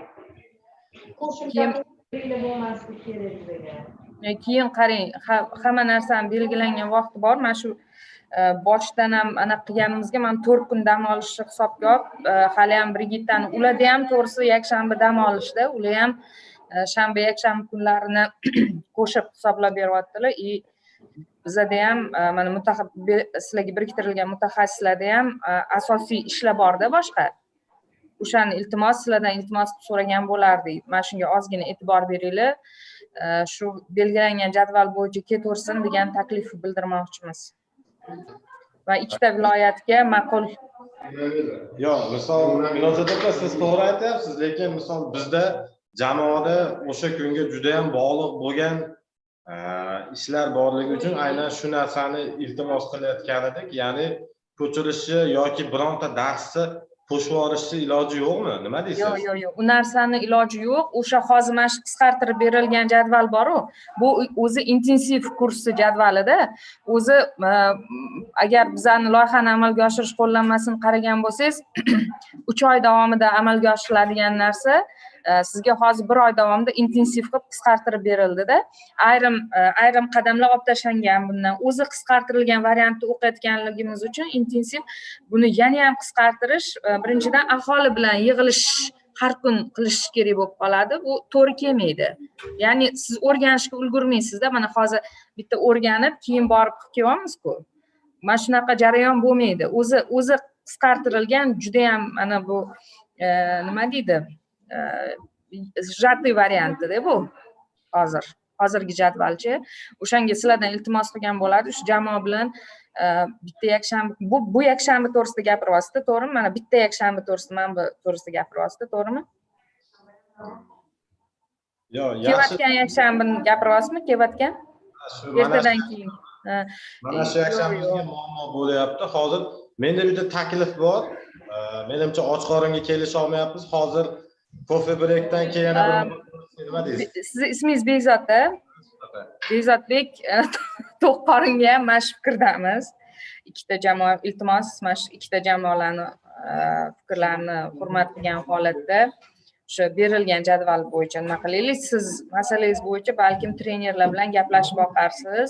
O'sha yakshanba kungi bo'yicha sizlarda treninglar bor, biriktirilgan. Iltimos ular bilan gaplashib ko'ring. Bizga o'sha bo'lgani ma'qul. Biz o'sha jadval bo'yicha как раз tayyorlanyotgandik. Rahmat sizga. Yoqimli ishlar.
Okay, can you guys slowly start coming back?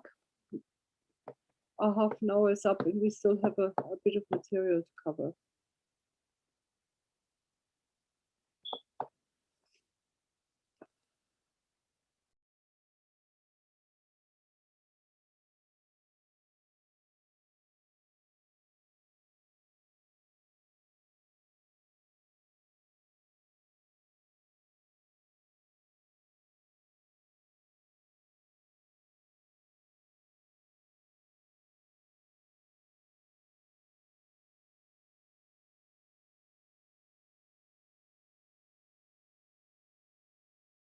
Thank you.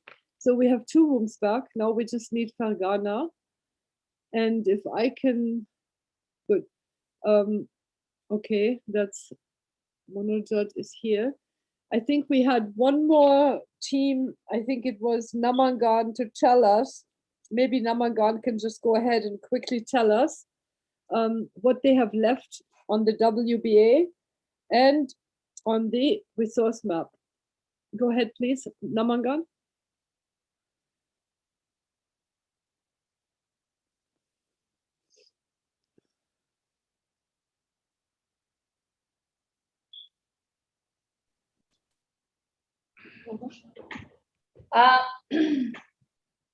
Hamma yaxshi ko'cha proyektdan qaytib keldilar degan umiddamiz. Mana hozir bizni tahlilimiz shu bo'ldiki, guruh ishlanmasi, demak, biz o'zimizni xatoyimizdan kelib chiqib, qanaqadir kamchiliklarimizdan kelib chiqib, shunga xulosa qildikki, guruhdagi ishlanmalarni, ya'ni qanaqadir ishlanmalarni poster qilib, mahallani oldiga osib qo'yish kerak emas. Avvalambor aholidan fikrni so'rash lozim, barcha fikrlarni jamlash lozim. No, that's not. Okay, we're not asking you what you're not going to do again. I'm asking you what is left, what work is left for you to do on the well-being analysis to make it complete, to finalize it so that you can do the verification and so you can share it later with the community. What is left? Not what you shouldn't do.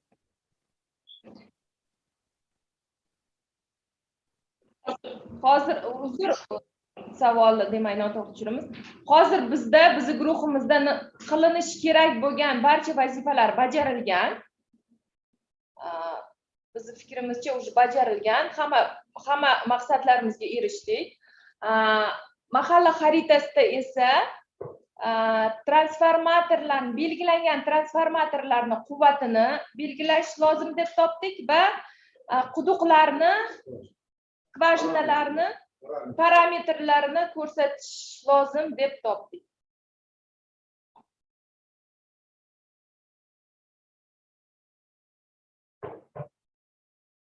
Xaritada ko'rsatib o'tish lozim deb topdik. Yep, okay, understood. Okay, that's great. So please try to see if you have time to do this tomorrow when you go, today when you go. Let's see how that goes. Did everybody get a chance to read this annex about the seasonal calendar? Can I see a show of hands? And where's Fergana? Can Fergana turn on the camera, please? We are fixing now.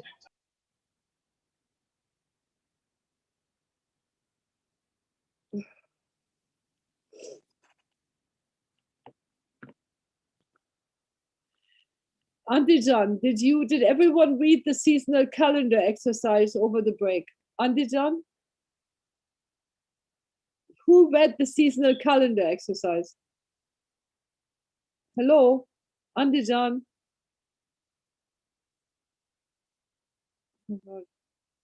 Hello? How come I'm not getting an answer? Nobody's even looking. Is the translation happening? Okay. Brigita xonim, biz hali buni tanishib chiqishga ulgurmadik, chunki 8 dan 34 minut o'tganda buni oldik. Okay, so that's really bad, yeah? Because I told you guys to read it, okay? I mean, I gave you an extra day on Monday. And what do you mean you didn't have time? You could have read it on your day off. Okay, anybody else? Namangan, Namangan, did you read it? Hello, come on, you guys, just answer, yeah. I mean, this is gonna take. Namangan guruhi tanishib Yes or chiqdik. no? Tanishib chiqamiz.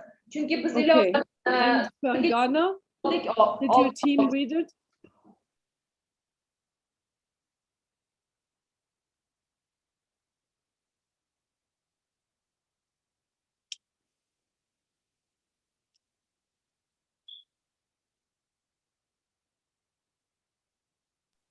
Can I get an answer? Ona jamoasi vakillari ham hammasi tanishib chiqishda berilgan ilova bilan. Okay. Okay, good. So let's now move to let us now move to I don't know who, whether it's Shahrukh or Monojot. Can you please put the slide presentation I sent you on the seasonal calendar? Can you please put that on the wall, on the, yep, so we can see it. Okay, so the Andijan team who did not read has to really pay careful attention now, yeah?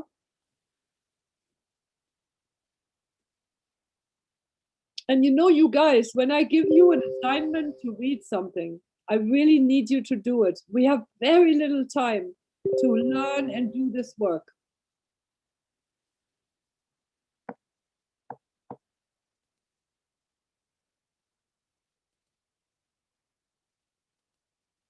Okay. Okay. Now, Fergana still doesn't have their camera on. I have no idea. Is Fergana actually, are you guys seeing the screen? Are you listening? What's going on here? Monojot? Brigitte, yes, they are just looking at the monitor and they are listening, but we have some organizational problem with the camera, so 1 minute maximum. Shahrukh will come and we will solve this problem. Okay. Okay, but can everybody see the screen? Okay, so let's continue. Can we go to the next one? Who's controlling this slideshow? Can you move to the next slide, please? Whoever is controlling it. Okay. So the objective of the seasonal calendar is to explore cropping patterns, availability of work, and household livelihoods. Okay? And to learn about the agricultural work rhythm of local communities. For you to know when can you go to the field and when can you not go to field because people are busy working, okay?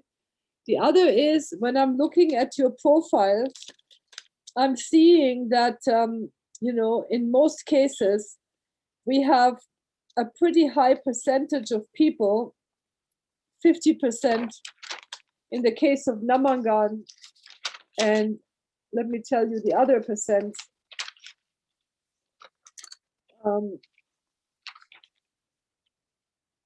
52% in the case of Fergana, right?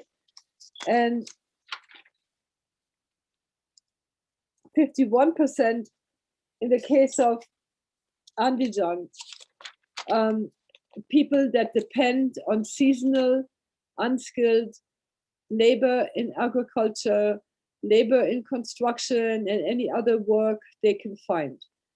An interesting issue with agriculture that everybody should take note of, the big difference between agriculture and industry is that in industry, your capital, including your human capital, can be working 24 hours a day if you have electricity, right? You can put your buildings and your machines and equipment to use if you can with electricity 24 hours a day. But when it comes to agriculture, right, there is a time when the crop is growing when you do not need any labor. You do not need any labor. And so as a result, laborers that work in agriculture in most countries in the world, have only a certain number of days that they're busy working, unless they have other activities that they do that is off farm. Because on-farm work does not require a lot to do when the crop is growing, right? It takes so many weeks to have a cotton harvest grow, so many weeks to have a wheat or rice harvest grow. And in that gestation time of the crop, you do not need hardly any labor except for maybe some weeding, some watering. But most of the labor is really required in harvesting. Harvesting is what requires most of the labor. Rice, sometimes you have transplanting, but it's still the harvesting is still the major bulk of the work, okay? So we're trying to understand what are the different crops that are being grown in the community that you work in. How many days work do these crops provide for people? And I'm not talking about people's kitchen gardens or the deckhand farmers. I'm talking about the big crops, okay? And how that affects people of low income, how it affects their livelihood. Okay, next.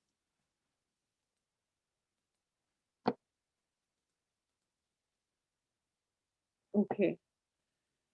The process of the seasonal calendar. Basically, the calendar is like a matrix. You're creating a matrix. I will show you what it looks like, the final version, after I finish this presentation.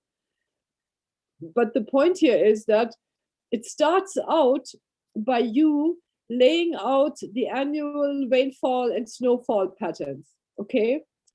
First, you start by laying out the months of the year.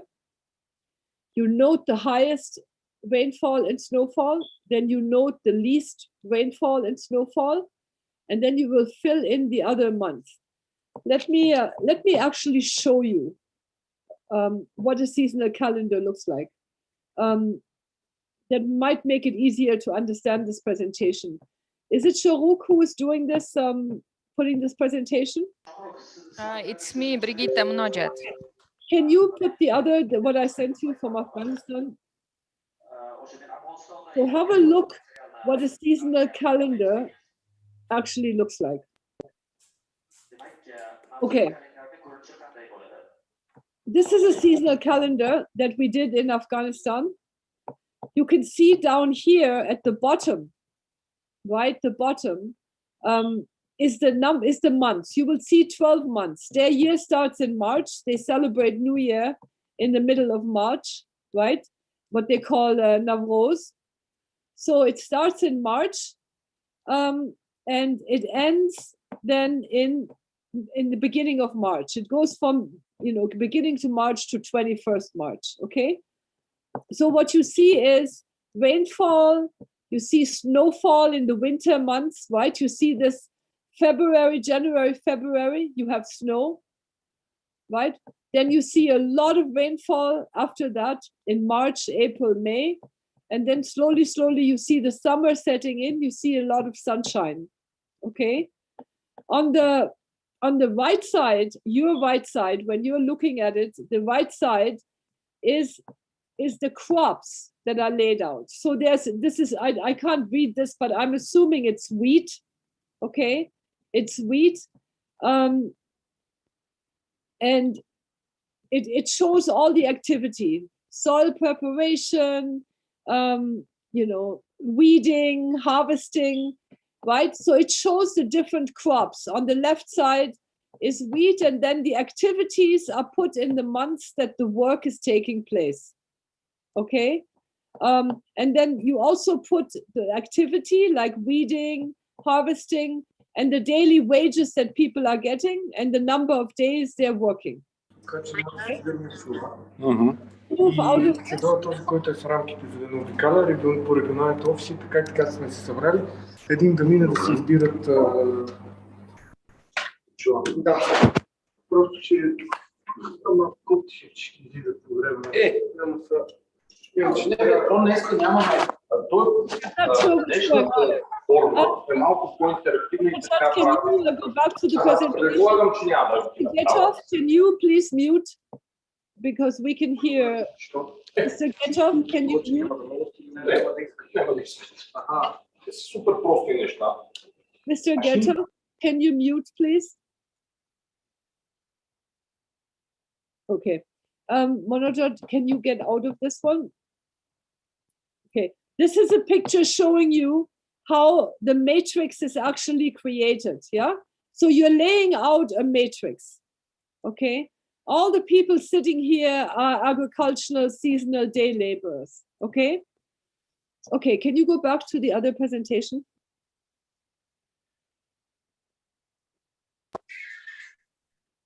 Okay. So let's go back to the, okay. So basically you're laying out the annual rainfall and snowfall patterns. Next slide.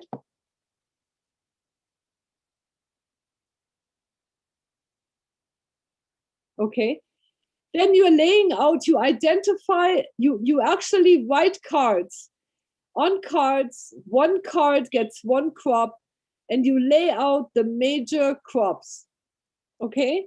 So in your area, this is likely going to be, and you're talking about the crops that provide the most employment, right? Let's say you say the 4 most important crops in terms of providing employment for low-income households. Okay? You're asking for the 4 most important crops that provide labor, the most labor to seasonal laborers. Okay, what's going on in Andijan? There's something going on. People are getting up, they're looking at something. I'm just explaining to you a really important tool, yeah?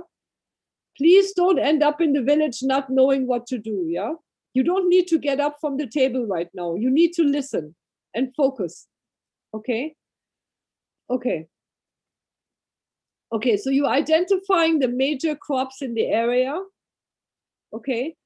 Then you're sorting the crop cards by importance, okay?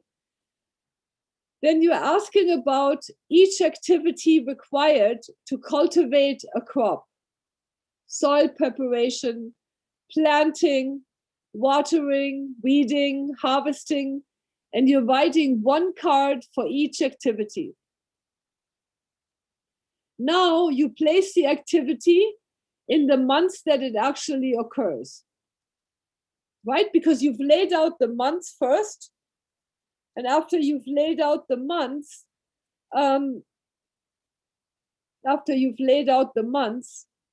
you put the rainfall, and then you're putting these crops, and then you're putting the activities into the months. You are also asking, after you have worked out all the crops, you are asking these people what off-farm work, non-farm work do they actually do? Do they work in construction? Do they work in the factory? Or is there any other activity?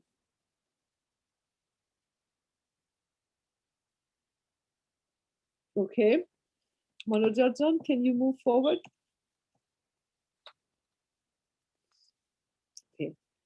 For each activity that is then in the calendar, you should be putting the number of days that people work. So if someone says, I work harvesting cotton, you should ask them, how many days do you normally do harvest the cotton? Or how many days do you prepare the soil for the cotton, right? How much work do you get every year doing this activity? And you ask, what are the wages that are paid on a day-to-day basis for this activity? And if it's in kind, you will put that it's in kind, right? People are provided with cotton, the stem of the plant, or people are provided with some rice, I don't know. Whatever is paid, you put it. If it's contract work, then if people say, okay, you get this amount of money to weed or to harvest, then put the contract work down. Manojat, next.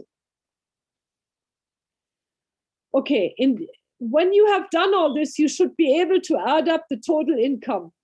Okay, you should be able to add up the number of days, and you should be able to add up the total number of income. So what you generally find is that people have 100, 120 days that they're working in agriculture. Can I ask the Andijan team, who's facilitating this session?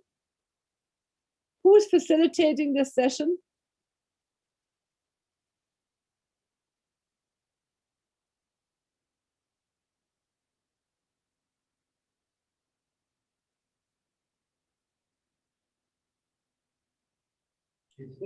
Brigitta xonim, bu sessiya bunga men Bekzodbek va Nuri va Shahnoza fasilitatorlik qilamiz.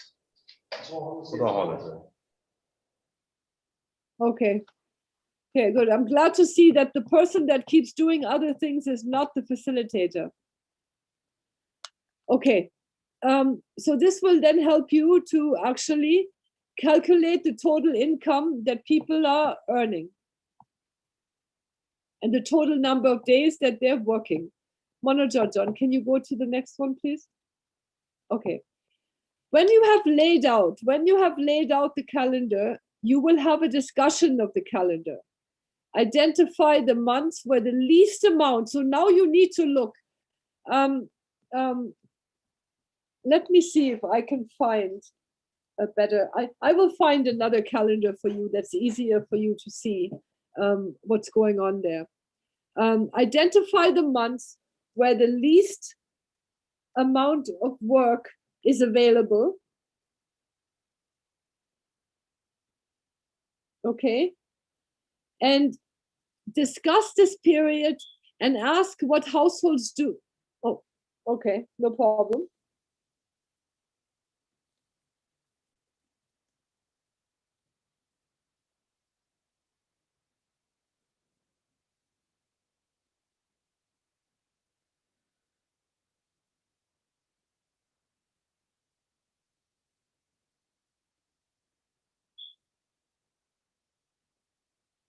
I have to wait just a moment until we get this.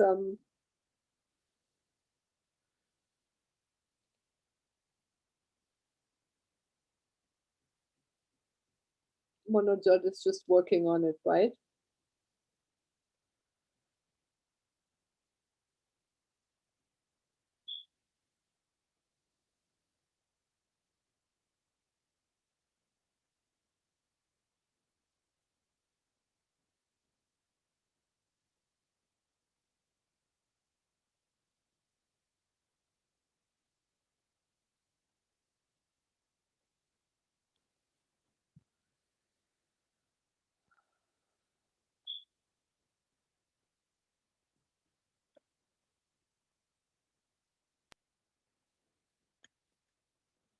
Okay, great.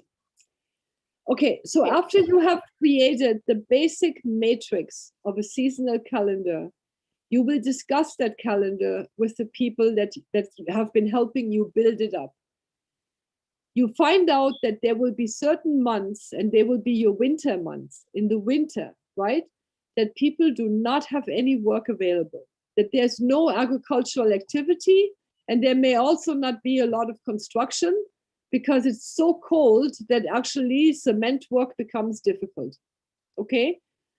You want to identify which are the months that people do not have work available. Discuss these periods with people when they don't have work and ask them, what do they do when they have no income? How do they buy their food? How do they take care of having to go to a clinic, right? And having to pay for transportation or to buy medicine, right? So what do they do in the season that they don't have any cash income? Asking, you need to probe, right? Do you use your savings? Do you borrow money? Do you borrow food? Do you change the quality of food, the quantity of food? Do you ask the farmers to give you advanced wages? Do you sell assets, right? All of these things are what we call in development coping mechanisms. I'm not sure, that's probably going to be quite difficult to translate, but it's called coping mechanisms, how you cope in a crisis, how you manage a crisis. So you are now writing a poster of the coping mechanisms. What are people actually telling you? What are they, how are they coping? Can you go to the next point? Next slide.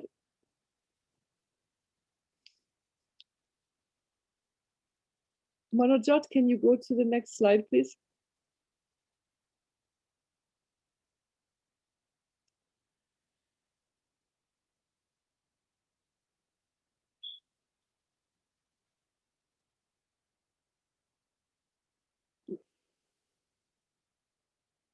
Okay.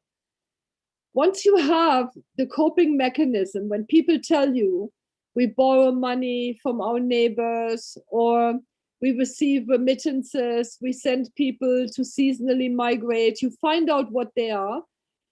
And then you find out if people borrow money, you ask them, whom do you borrow the money from? And what are the terms and conditions, right? So what is the interest rate, for example? Who do you borrow food from? What are the terms and conditions? If people ask for advanced wages from the farmer, ask the terms and conditions, right?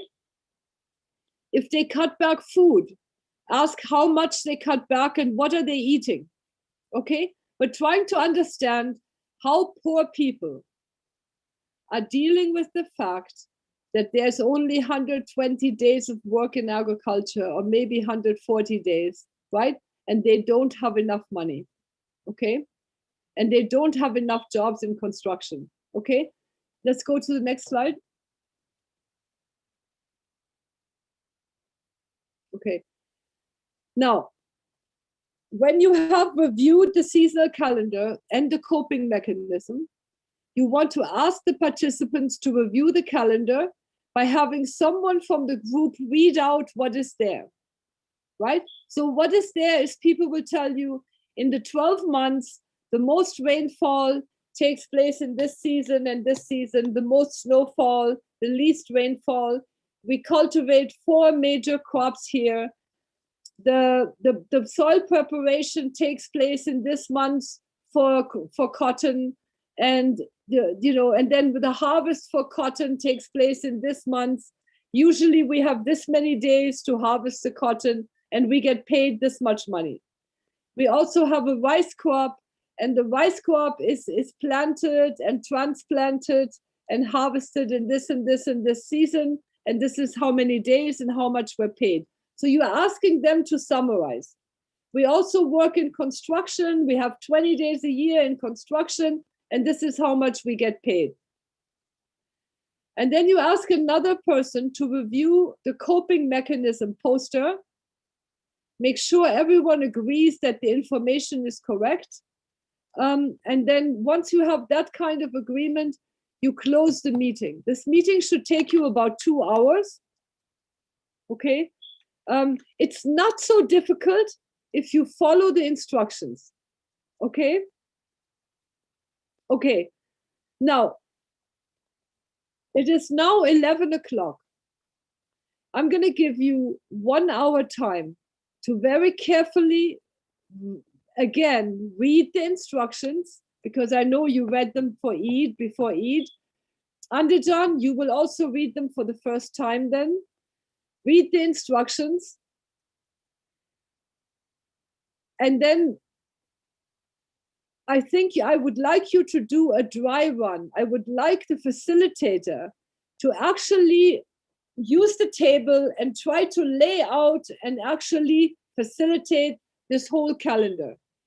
And then when you are ready, you come back to me. I think you will probably come back to me after lunch.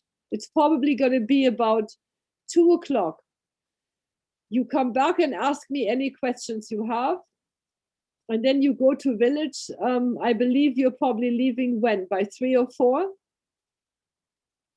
Hello? When are you guys leaving for village? Fergana, at 4 p.m. Okay, so you have plenty of time. And Andijan? Okay, and Namangan? When are you going? I lost your Are you still here? I don't see Namangan anymore. What happened to Namangan? Where is Namangan? Hello, hello, you guys. Can anybody see Namangan? No. Okay, we need Namangan. Now, when did we lose Namangan? I don't know, because I had that slide presentation. It's hard for me to see, you know, all the photos in there. So I don't know when we lost Namangan. Maybe we need to ask them.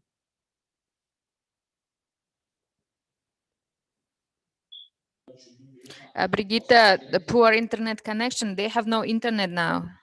Okay. Okay. Okay, but can you tell them what to do in terms of just to read it and to practice it? And that I will come back to them. I will come back after lunch, I think.